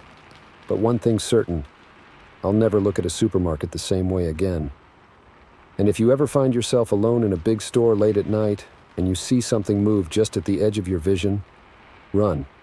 Run, and don't look back. Because the things that live in the in-between, they're always watching, always waiting, and they're hungry for company. Story 10. The first time the drill press started on its own, I chalked it up to faulty wiring. By the third time, with sparks flying and metal shrieking, I knew something far more sinister was at play. But in a factory where the machines never sleep, how do you fight an enemy you can't see? My name's Mike, and I've been working the graveyard shift at Steel Corp Manufacturing for going on 5 years now. It's not glamorous work, but it pays the bills and then some. Plus, I've always been a night owl. The quiet hum of machinery in the wee hours is more soothing to me than any lullaby. Or at least it used to be. It all started on a Tuesday. Nothing special about that day, just another 12-hour shift of monitoring the production line, doing quality checks and making sure none of the big machines decided to throw a tantrum. I clocked in at 7 p.m., nodding to the day shift supervisor as he headed out. "Anything I should know about Jerry?" I asked, shrugging into my safety vest. Jerry shook his head, already halfway out the door. "All quiet on the Western Front, Mike. Have a good one." And for the first few hours, it was quiet. Just me, a skeleton crew of 3 other workers spread across the vast factory floor, and the steady rhythm of metal being shaped into everything from car parts to construction materials. It was around midnight when I first noticed something off. I was doing my rounds, clipboard in hand, when I passed the drill press station. The machine was idle, as it should have been. We weren't running that particular line tonight. But as I walked by, I could have sworn I heard it whir to life for just a second. I turned, frowning, but the press was still, silent, inactive. I shook my head, chuckling at myself. "Getting jumpy in your old age, Mike," I muttered, continuing on my rounds. An hour later, it happened again. This time I was sure of it. The drill press sprung to life, its bits spinning furiously for a good 5 seconds before shutting off again. I hurried over, checking the control panel, but everything seemed normal. No sign of malfunction, no explanation for its sudden activity. I made a note to have maintenance check it out in the morning and tried to put it out of my mind. But as the night wore on, more oddities piled up. Machines turning on and off at random, tools disappearing from one workstation only to show up at another. At one point, I could have sworn I saw a welding torch ignite by itself, blue flame dancing in the darkness before sputtering out. By 3 a.m., my nerves were shot. I gathered the other workers, Tom, Sarah, and Amir, in the break room. "You guys notice anything strange tonight?" I asked, trying to keep my voice casual. They exchanged glances. Sarah spoke up first. "You mean like the conveyor belt in Section C reversing direction on its own?" "Yeah, I noticed." Tom nodded. "The hydraulic press in my area's been acting up too, keeps cycling even when it's switched off." Amir just shrugged, but I could see the tension in his shoulders. "I thought I was imagining things," he admitted. "But if you're all seeing it too..."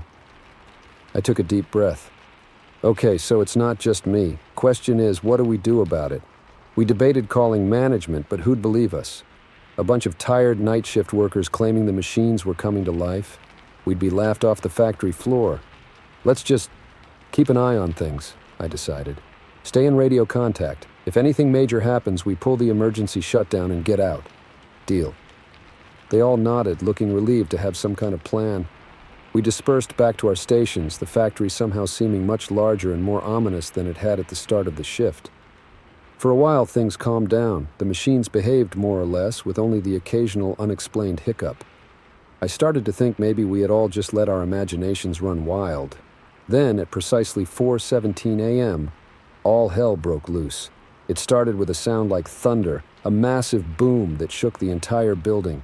Emergency lights began flashing as alarms blared. I sprinted towards the source of the noise, heart pounding. I rounded a corner and stopped dead in my tracks. The sight before me defied all logic, all reason. The entire Eastern production line, a series of massive machines designed to cut, shape, and weld steel, was in full operation. Conveyor belts whirred, presses stamped, and robotic arms swung with deadly precision. All without a single human operator. But it wasn't just running. It was creating something. As I watched, dumbfounded, I saw sheets of metal being cut, folded, and welded into... what? It was like no product I'd ever seen come out of our factory. My radio crackled to life. "Mike!" It was Sarah, her voice tight with panic. "What the hell is going on?" I opened my mouth to respond, but at that moment, one of the robotic welding arms swiveled towards me. Its camera lens seemed to focus, and I had the distinct, terrifying impression that it was looking right at me. "Everyone out!" I yelled into the radio, already backing away. "Emergency evacuation now." I turned to run, but something caught my ankle. I looked down to see a cable, one that I was certain hadn't been there a moment ago, wrapped around my leg. As I watched, it tightened, pulling me off balance. I hit the ground hard, the wind knocked out of me. More cables slithered across the floor, writhing like snakes, reaching for me. I kicked and thrashed, managing to free myself, and scrambled to my feet. The factory was in chaos. Machines that should have been bolted down were moving, sliding across the floor with screeching metal-on-metal shrieks. Sparks flew as equipment tore free from power outlets, somehow continuing to operate. I ran, dodging grasping mechanical arms and leaping over conveyor belts that seemed intent on carrying me back into the heart of the madness. I could hear screaming, human screaming, and prayed that the others had made it out. As I neared the exit, a massive steel sheet slammed down in front of me, cutting off my escape. I spun, looking for another way out, and found myself face to face with something. It was like the machines had come together, forming a crude approximation of a human shape. Welding arms for limbs, a press for a torso, and at the top a single glowing camera lens that served as an eye. It reached for me with a hand made of whirring saw blades. In that moment, I was certain I was going to die. Then the lights went out. Everything stopped. The noise, the movement, all of it. For a long moment, there was only darkness and the sound of my own ragged breathing. When the emergency generators kicked in, flooding the factory with dim light, I was alone. The metal monstrosity was gone. The machines were back in their places, silent and still. I didn't wait around to see if it was truly over. I ran, bursting out of the factory into the cool pre-dawn air. Tom, Sarah, and Amir were there, looking as shell-shocked as I felt. What was that?" Amir asked, his voice barely above a whisper. I shook my head, still trying to process what I'd seen. "I don't know. I don't think I want to know. We called management, of course, told them there had been some kind of massive malfunction. When they arrived, along with a team of engineers, they found nothing out of the ordinary, just some tripped circuits and a few machines out of alignment. They chalked it up to a power surge, maybe some kind of cascading system failure. Told us we were lucky no one got hurt, that we'd done the right thing by evacuating. We didn't tell them what we'd really seen. Who would believe us? I quit that job the next day. Couldn't bring myself to set foot in that factory again. The others did too, I heard. Some things you just can't unsee, can't unexperience. Sometimes, late at night, I still hear the sound of machines whirring to life. I see that makeshift metal face, that single glowing eye reaching for me. And I wonder, what was it trying to build? What would have happened if it had finished? I don't think I'll ever know for sure what happened that night. But I do know this. In a world where machines are getting smarter every day, where AI and automation are becoming more advanced, maybe we should be a little more careful about what we bring to life. Because in the dark of night, when no one's watching, who knows what might wake up and decide it doesn't want to just follow orders anymore. So if you ever find yourself working a late shift, surrounded by machines that can think faster and work harder than any human, keep your eyes open. And if you hear something start up when it shouldn't, when no one's around to flip the switch, run, and don't look back. Because in the war between man and machine, the battlefield might just be closer than we think. Story 11. The phone's shrill ring pierced the silence of the empty lobby, making me jump.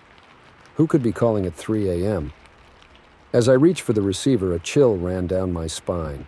The caller ID displayed room 237, a room I knew was supposed to be vacant. My name's Alex, and I've been working the night shift at the Pinewood Hotel for about 6 months now. It's usually a quiet gig perfect for a college student trying to pay tuition. But nothing could have prepared me for what happened that night. I hesitated for a moment before answering, my hand hovering over the phone. The ringing continued, insistent and somehow menacing in the stillness of the night. Finally, I took a deep breath and picked up. "Front desk, how can I help you?" I said, trying to keep my voice steady. At first, there was nothing but static on the line. I was about to hang up when I heard it, a small voice, barely above a whisper. "Help me," it said, a child's voice. My blood ran cold. "Hello? Who is this?" I asked, my own voice now shaking. "Please, help me," the voice repeated, a little louder this time. "I'm scared." I glanced at the room chart on my desk. Room 237 was definitely marked as vacant. We hadn't had any guests in that room for days. "Where are you?" I asked, playing along despite the growing knot in my stomach. "Room 237, the child's voice replied. "Please come, I'm so cold." The line went dead. I sat there for a moment, the dial tone buzzing in my ear. My mind raced through possible explanations. A prank call? But how would they know to use an empty room number? A glitch in the phone system? But that voice had sounded so real, so frightened. I knew I should probably just ignore it, maybe call my manager in the morning and report the incident. But something, curiosity, concern, or maybe just plain stupidity, made me stand up and grab the master key card. The walk to the elevator felt longer than usual. Each step echoed in the deserted lobby, and I couldn't shake the feeling that someone or something was watching me. The elevator dinged as it arrived, making me flinch.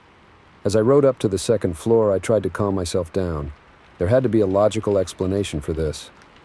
Maybe a guest had accidentally been given the key to 237 and their kid was just scared in a strange place.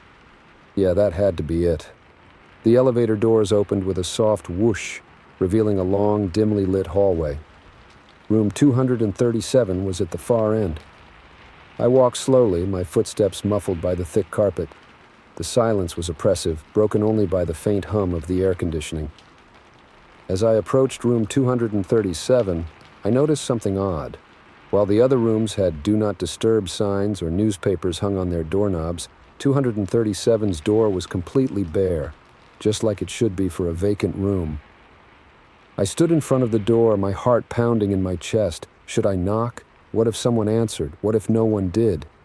I raised my hand to knock, but stopped short. From inside the room, I heard a sound, water running. That decided it. I had to check. I took out the master key card, my hands shaking slightly as I swiped it through the lock. The light turned green, and I heard the mechanism click.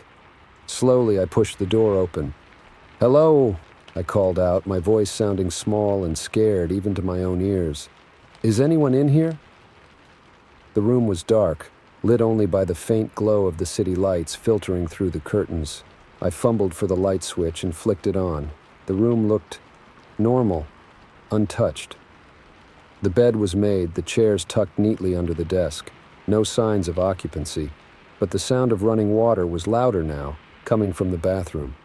I approached the bathroom door, which was slightly ajar. Steam was seeping out from the crack. "Hello?" I called again, pushing the door open wider.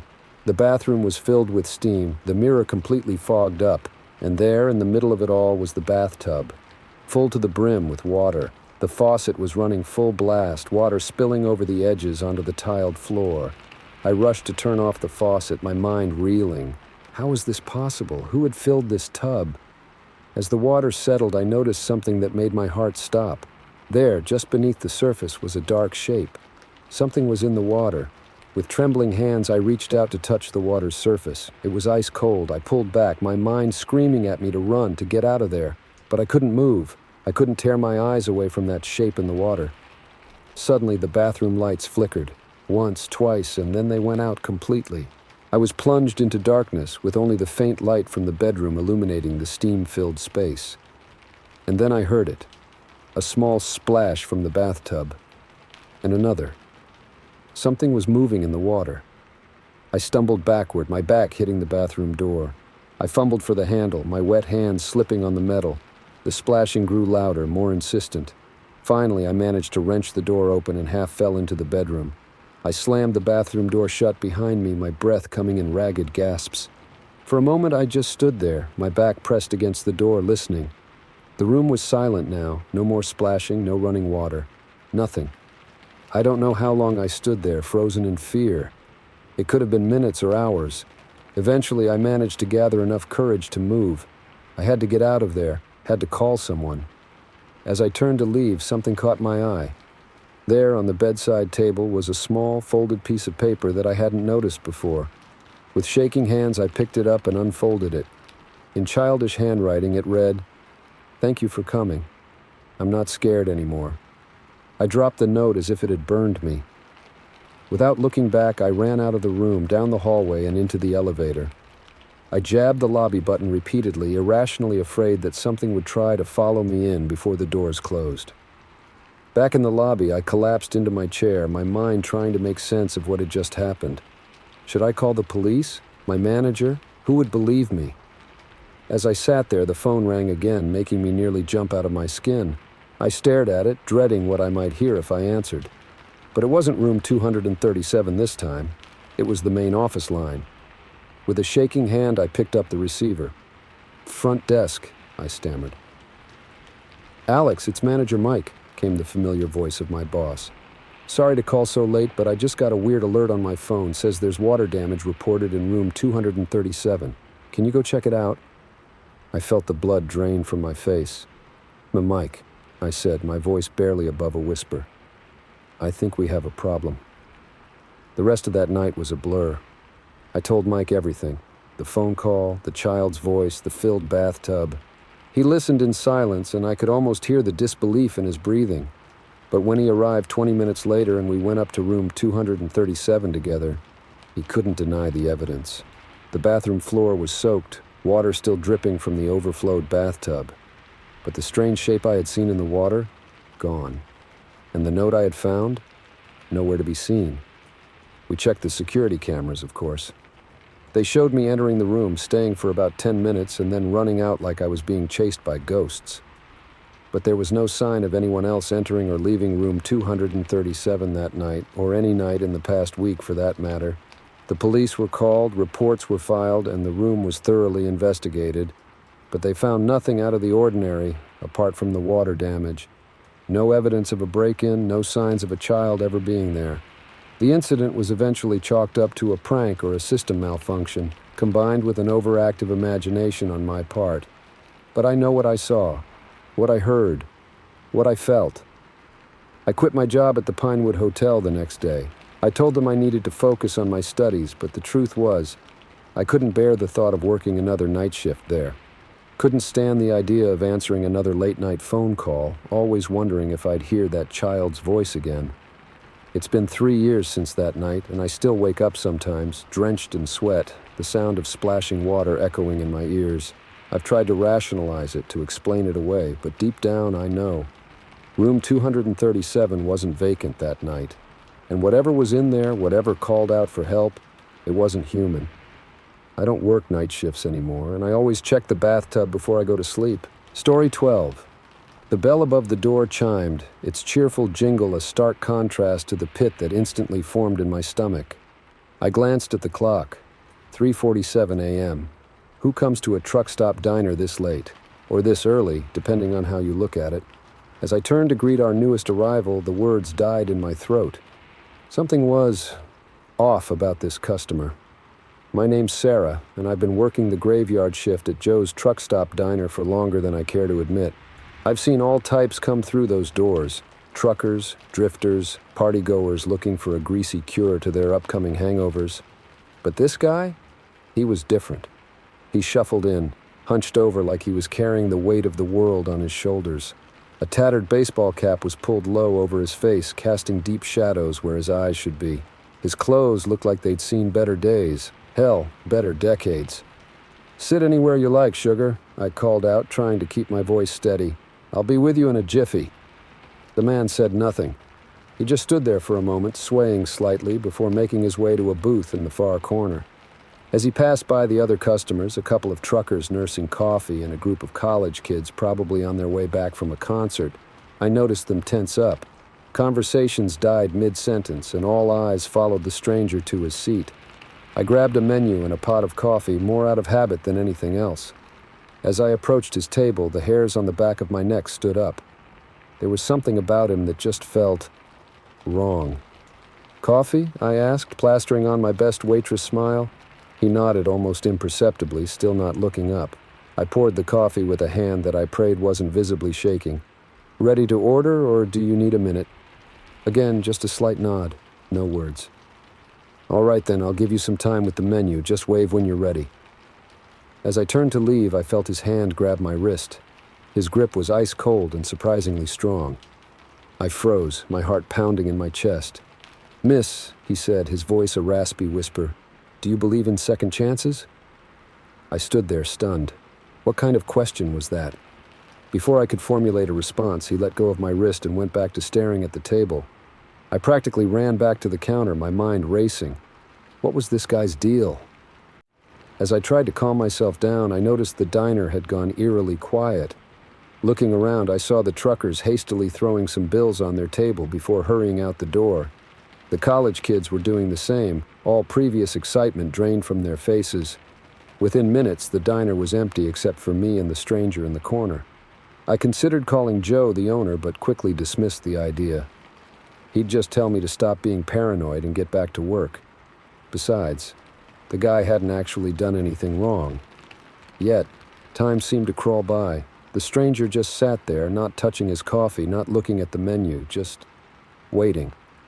Every now and then, I'd catch a glimpse of movement, like he was mumbling to himself. At 4:30 a.m., I decided I couldn't take it anymore. I had to do something, say something. Taking a deep breath, I walked back to his table.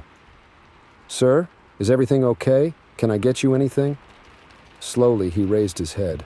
I still couldn't see his eyes, but I could feel them boring into me. "Do you know what today is?" he asked, his voice barely above a whisper. I blinked, caught off guard. It's Thursday, I think, or Friday morning, technically." He shook his head slowly. "It's the anniversary," he said. "Anniversary of what?" I asked, immediately regretting it. Did I really want to know? "The accident," he replied. 5 years ago today. Or was it 10? Time. Time gets fuzzy. A chill ran down my spine. "I'm sorry," I said, not knowing what else to say. "That must be hard." He laughed then, a hollow, mirthless sound that made me want to run and hide. Hard? No, hard was waking up in that hospital bed. Hard was learning that I was the only survivor. Hard was living with the guilt. I stood there, frozen, as he continued. "Do you know what it's like, miss, to close your eyes and see their faces every time? To hear their screams in every moment of silence?" I shook my head, unable to speak. "I was the driver," he said, his voice cracking. "It was my fault, all my fault. Part of me wanted to comfort him, to tell him it wasn't his fault, that accidents happen. But a larger part was screaming at me to get away, that this man was dangerous." "I'm sorry," I managed to say. "That sounds terrible, but it was an accident, right? You didn't mean for it to happen." He looked up then, and for the first time I saw his eyes. They were bloodshot, filled with a pain so deep it made my heart ache. But there was something else there, too. Something that made my blood run cold. "Didn't I?" he asked, his voice suddenly clear and sharp. "How do you know? How does anyone know?" I took a step back, my hand gripping the edge of the table for support. I don't understand." He stood up then, slowly, deliberately. "No one understands. No one can understand. But maybe you can help me." My heart was pounding so hard I was sure he could hear it. "Help you? How?" He reached into his pocket and I tensed, ready to run. But instead of a weapon, he pulled out a crumpled piece of paper. "I've been driving," he said, smoothing out the paper on the table. "Driving for days, weeks, maybe years. I can't stop. I don't know how to stop." I glanced at the paper. It was a map, covered in red lines that crisscrossed the country. Circles were drawn around various towns and cities. "What is this?" I asked, curiosity momentarily overriding my fear. "It's my route," he said. "Every stop, every diner, every person I've talked to, I'm looking for something, you see, or someone." "Who are you looking for?" He leaned in close, and I could smell coffee and something else on his breath. Something metallic. "Forgiveness," he whispered. I stumbled backward, nearly tripping over my own feet. I can't help you with that," I said. "I'm just a waitress. I'm not qualified for this." He nodded slowly, as if he'd expected this response. "No one is," he said. "No one can give me what I need, but maybe you can do something else for me." "What?" I asked, my voice barely audible. He pulled something else out of his pocket, a set of car keys. He placed them on the table with a soft clink. "Take these," he said. "Hide them. Throw them away. I don't care. Just don't let me leave here. Don't let me get back on the road." I stared at the keys, then back at him. "I don't understand. Why can't you just stay here, check into a motel or something?" He shook his head vigorously. "You don't understand. I can't stop myself. Every time I think I can stay, think I can end it. But then I hear them calling, see their faces in the window, and before I know it, I'm back behind the wheel." Tears were streaming down his face now, cutting clean tracks through the grime on his cheeks. "Please," he begged. "You're my last hope, my last chance to end this." I stood there, torn between fear and pity. This man was clearly disturbed, possibly dangerous. But he was also in pain, a pain so deep and raw it was almost tangible. Slowly, hesitantly, I reached out and took the keys. They felt heavy in my hand, like they were made of lead instead of metal. "Okay," I said. I'll keep these safe, but you need help, real help. Let me call someone for you, a doctor, or..." But when I looked up, he was gone. The booth was empty, the coffee untouched, the map still spread out on the table. I ran to the door, looking out into the parking lot. It was empty except for my old Honda and Joe's pickup. No sign of the stranger or whatever vehicle he might have been driving. I stood there for a long time, the keys clutched tightly in my hand, my mind struggling to process what had just happened. Was it real? Had I imagined the whole thing? As the first rays of dawn began to paint the sky, I made a decision. I walked to the dumpster behind the diner and threw the keys in as hard as I could. As they clattered to the bottom, I felt a weight lift off my shoulders. I never saw the stranger again. But sometimes, on quiet nights when the diner is empty and the wind whistles through the parking lot, I swear I can hear the faint sound of an engine idling and see a shadow pass by the window. And I wonder, did I help him find his forgiveness? Or did I just become another stop on his endless journey? I still work the night shift at Joe's, but now, when the bell chimes at 3:47 a.m., I hold my breath, hoping it's just another trucker looking for a cup of coffee and a warm meal, and not someone looking for a second chance. Story 13. The same blue sedan passed my booth for the fourth time, its engine's low rumble echoing through the nearly empty parking garage. I glanced at the clock, 2:17 a.m. My gut twisted with an uneasy feeling. Something wasn't right. I'm Mike, and I've been working the night shift at the Oakwood Mall parking garage for the past 3 years. Usually it's a pretty quiet gig, perfect for catching up on my podcasts or working on my novel, but tonight was different. I first noticed the car around 1:30 a.m. Nothing special about it, just your average family sedan, a bit worse for wear. But as the minutes ticked by, I realized it was circling the levels over and over again. At first, I didn't think much of it. Maybe the driver had forgotten where they parked. It happens more often than you'd think, especially late at night. But as the car made its third pass, I caught a glimpse of the driver's face. The sight made my blood run cold. His eyes were wide, almost bulging out of their sockets. His hands gripped the steering wheel so tightly his knuckles were white. And his expression, it was a mix of panic and determination that sent shivers down my spine. As the car disappeared up the ramp to the next level, I debated what to do. Should I call security? The police? But what would I say? There's a guy driving in circles in the parking garage. They'd probably laugh it off. I decided to wait and see if he made another pass. Maybe he'd finally remember where he parked and leave, but deep down, I knew that wasn't going to happen. Sure enough, a few minutes later, I heard the now familiar sound of tires on concrete. The blue sedan appeared again, moving a bit faster this time. As it passed my booth, I got another look at the driver. If anything, he looked even more agitated than before. My hand hovered over the phone. This wasn't normal. Something was seriously wrong with this guy. But before I could make a decision, the car was gone again, the sound of its engine fading as it climbed to the upper levels. I sat there, my heart pounding, straining my ears for any sound. The garage was eerily quiet now, the silence broken only by the distant hum of the city outside. Then I heard it, tires screeching, the sound of a car accelerating hard, and it was getting closer. I stood up, peering out of my booth. The blue sedan came flying down the ramp, moving way too fast for the tight turns of the garage. It fishtailed as it hit the straightaway, the driver barely keeping control. As it neared my booth, time seemed to slow down. I locked eyes with the driver. His face was a mask of terror and something else. Resolve, acceptance. In that split second, I knew. He wasn't going to stop.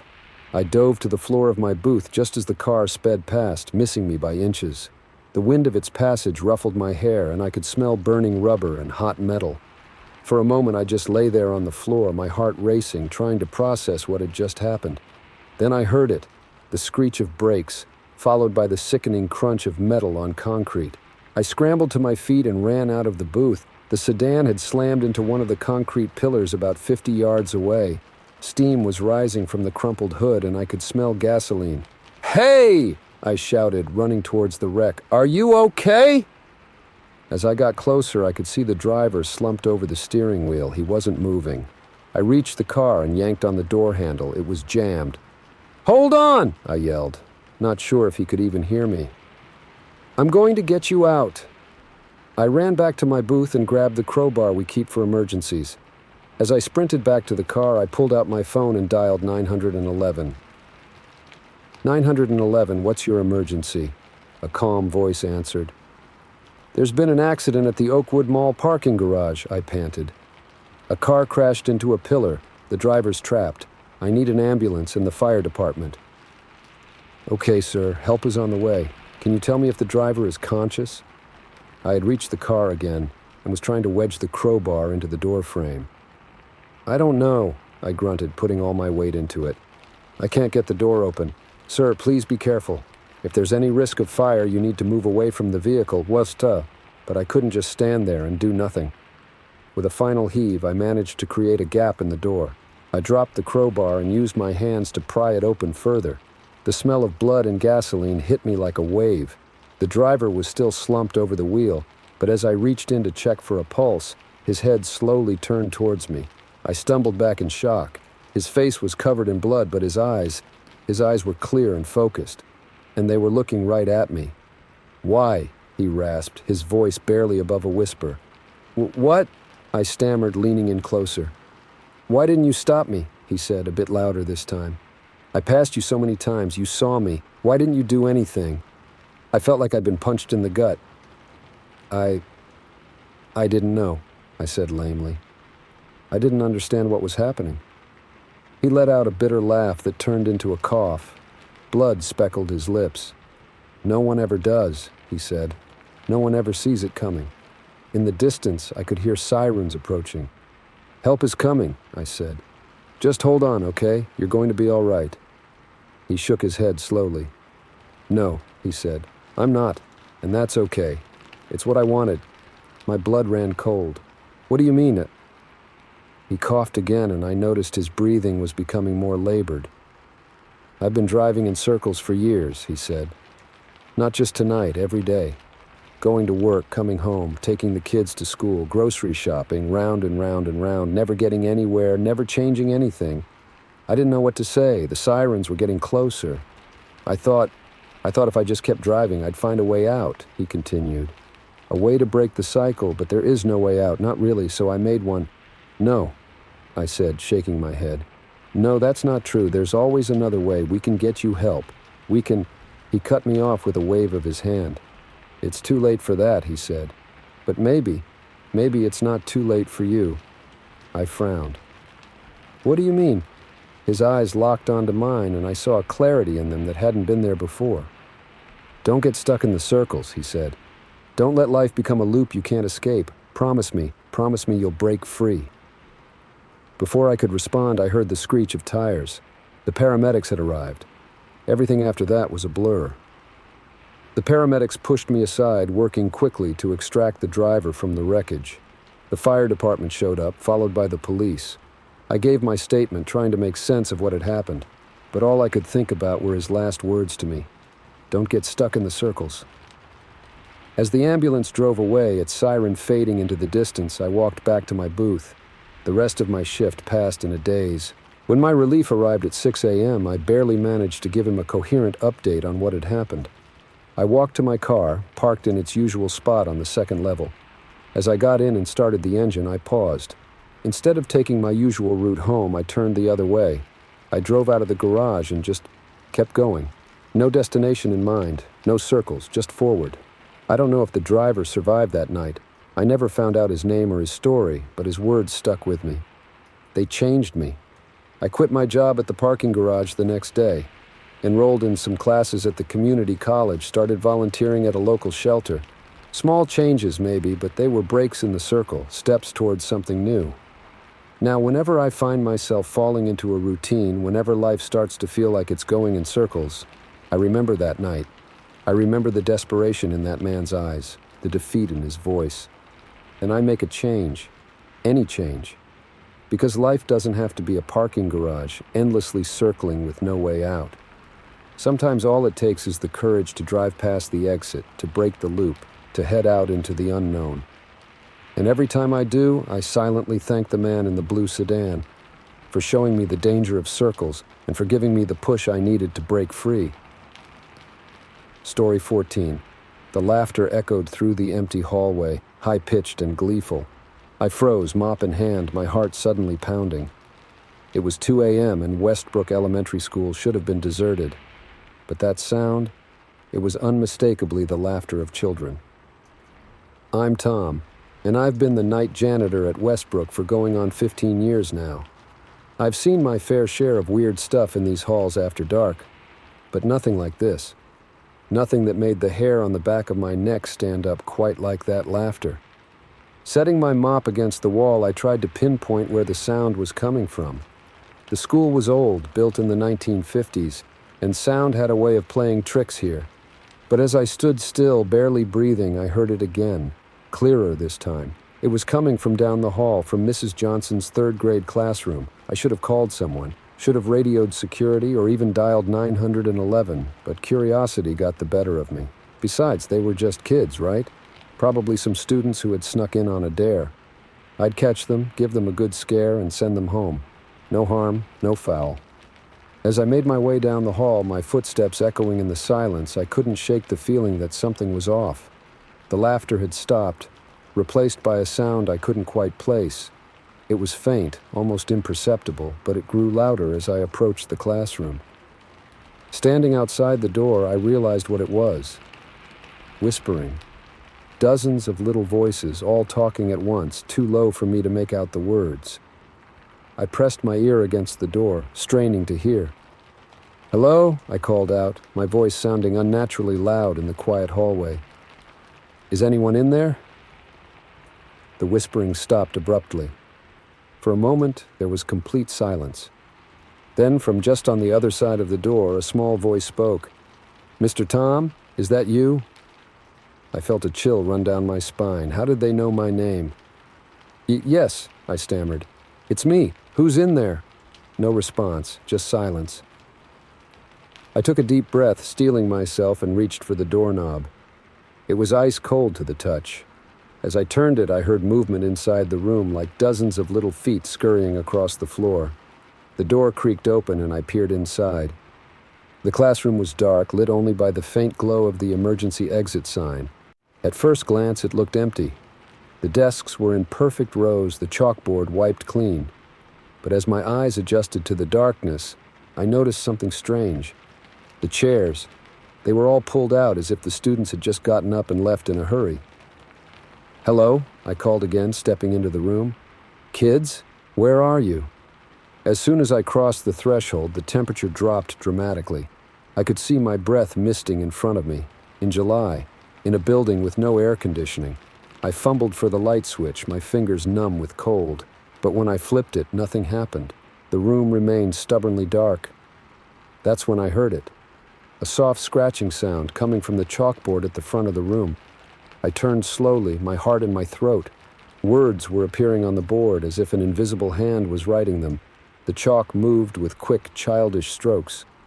"Welcome back, Mr. Tom," it read. I stumbled backward, knocking into a desk. This couldn't be real. I must be dreaming, or maybe I'd inhaled some cleaning chemicals and was hallucinating, but even as I tried to rationalize what I was seeing, more words appeared on the board. "We've been waiting for you." "Who are you?" I managed to croak out, my voice barely above a whisper. The chalk dropped to the floor with a clatter that made me jump. For a long moment, nothing happened. Then slowly, the chairs around the room began to move. Scraping across the floor, they turned to face me. I wanted to run. Every instinct in my body was screaming at me to get out of there. But I was rooted to the spot, unable to move.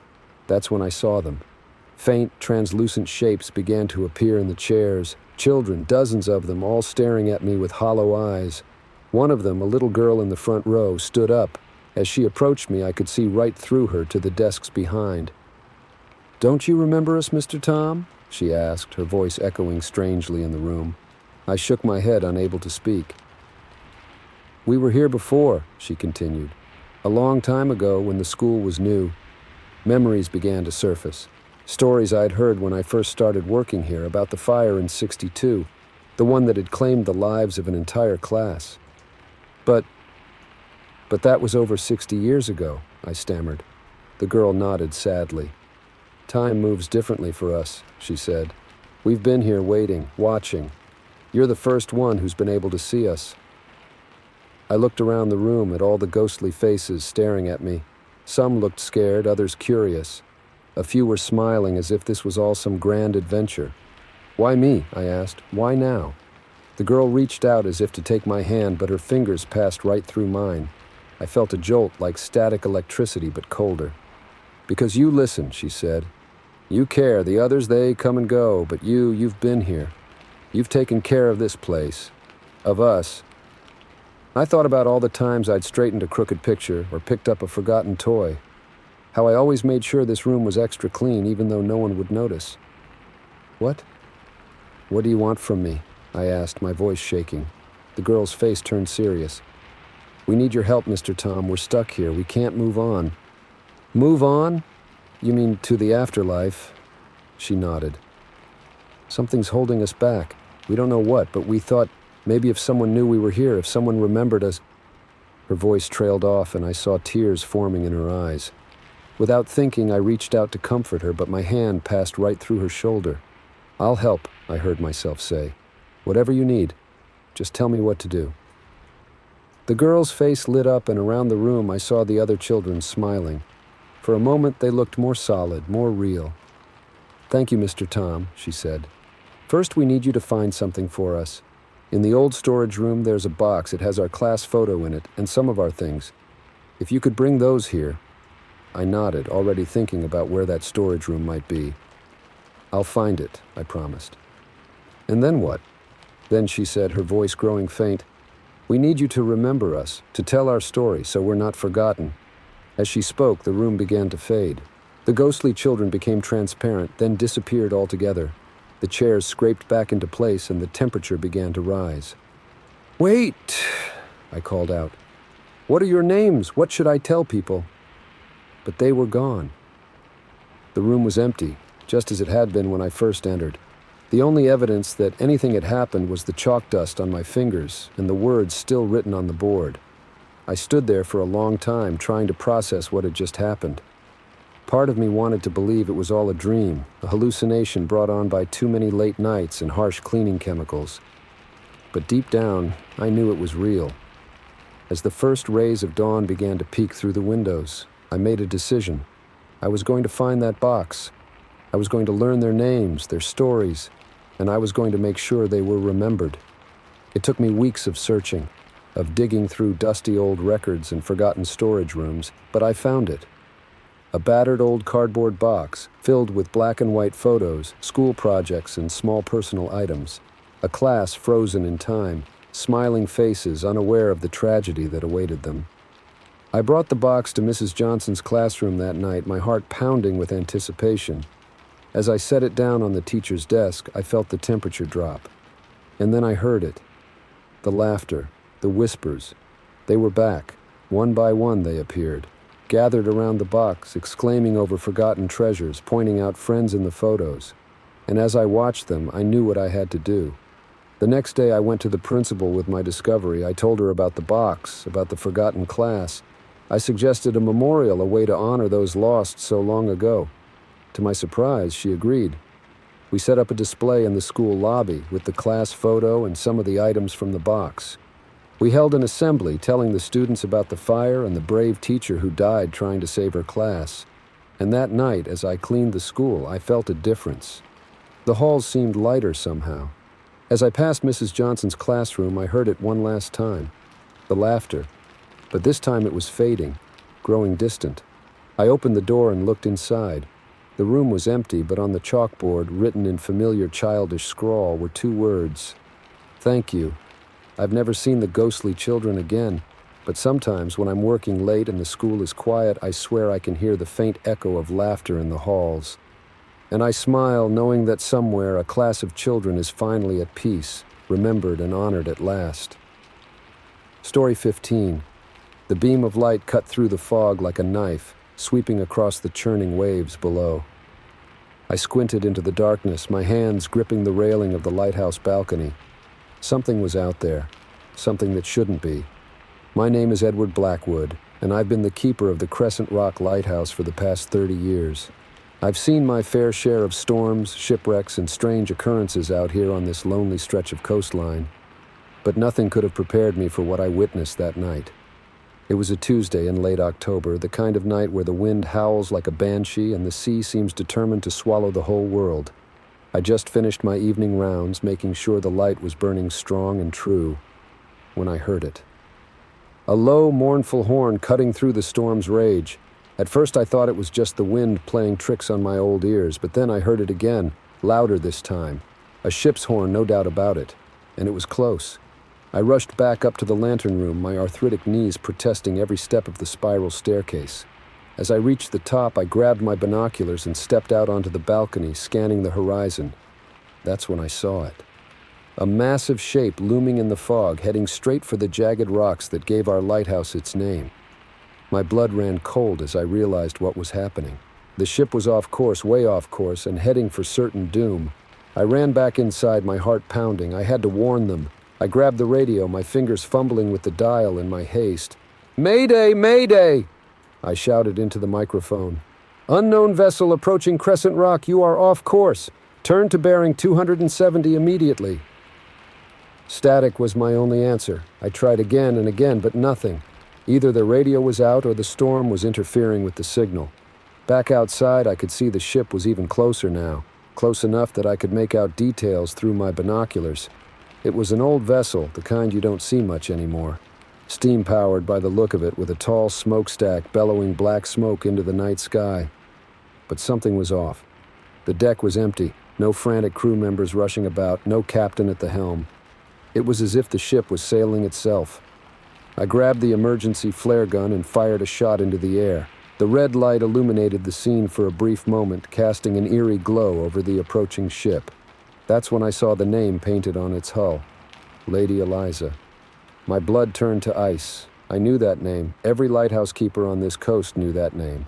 The Lady Eliza was a passenger steamer that had gone down in these very waters, almost exactly 100 years ago to the day. Over 200 souls lost. One of the worst maritime disasters in the area's history. But that was impossible. I must be seeing things. The storm, the stress, my old eyes playing tricks on me. And yet, as I watched, the impossible ship drew ever closer to the rocks. I fired another flare and another, desperate to do something, anything to prevent the impending catastrophe. The ship was so close now I could almost reach out and touch it. I could see the barnacles on its hull, the rust on its railings. This was no modern vessel. This was a ghost from the past, sailing once again. Then, just as it seemed collision was inevitable, something extraordinary happened. The ship flickered, like an old film reel skipping frames. One moment it was there, solid as anything, and the next it was transparent, the rocks visible through its hull. I watched, transfixed, as the Lady Eliza sailed right through the jagged rocks as if they weren't there. It continued on for a few more yards, and then, with a sound like 1,000 souls sighing in unison, it vanished completely. I stood there, rooted to the spot, for how long I couldn't say. The storm raged on around me, but I barely noticed. My mind was reeling, trying to make sense of what I'd just witnessed. As the first light of dawn began to break through the clouds, I finally moved. My joints creaked in protest as I made my way back down the lighthouse stairs. I needed coffee, needed to write this down in the logbook, needed to convince myself I hadn't gone mad. In the small kitchen of my quarters, I poured myself a cup of strong black coffee with shaking hands. As I sat at the table, logbook open before me, I hesitated. How could I possibly put into words what I'd seen? Who would believe me? But it was my duty to record everything that happened on my watch, no matter how strange.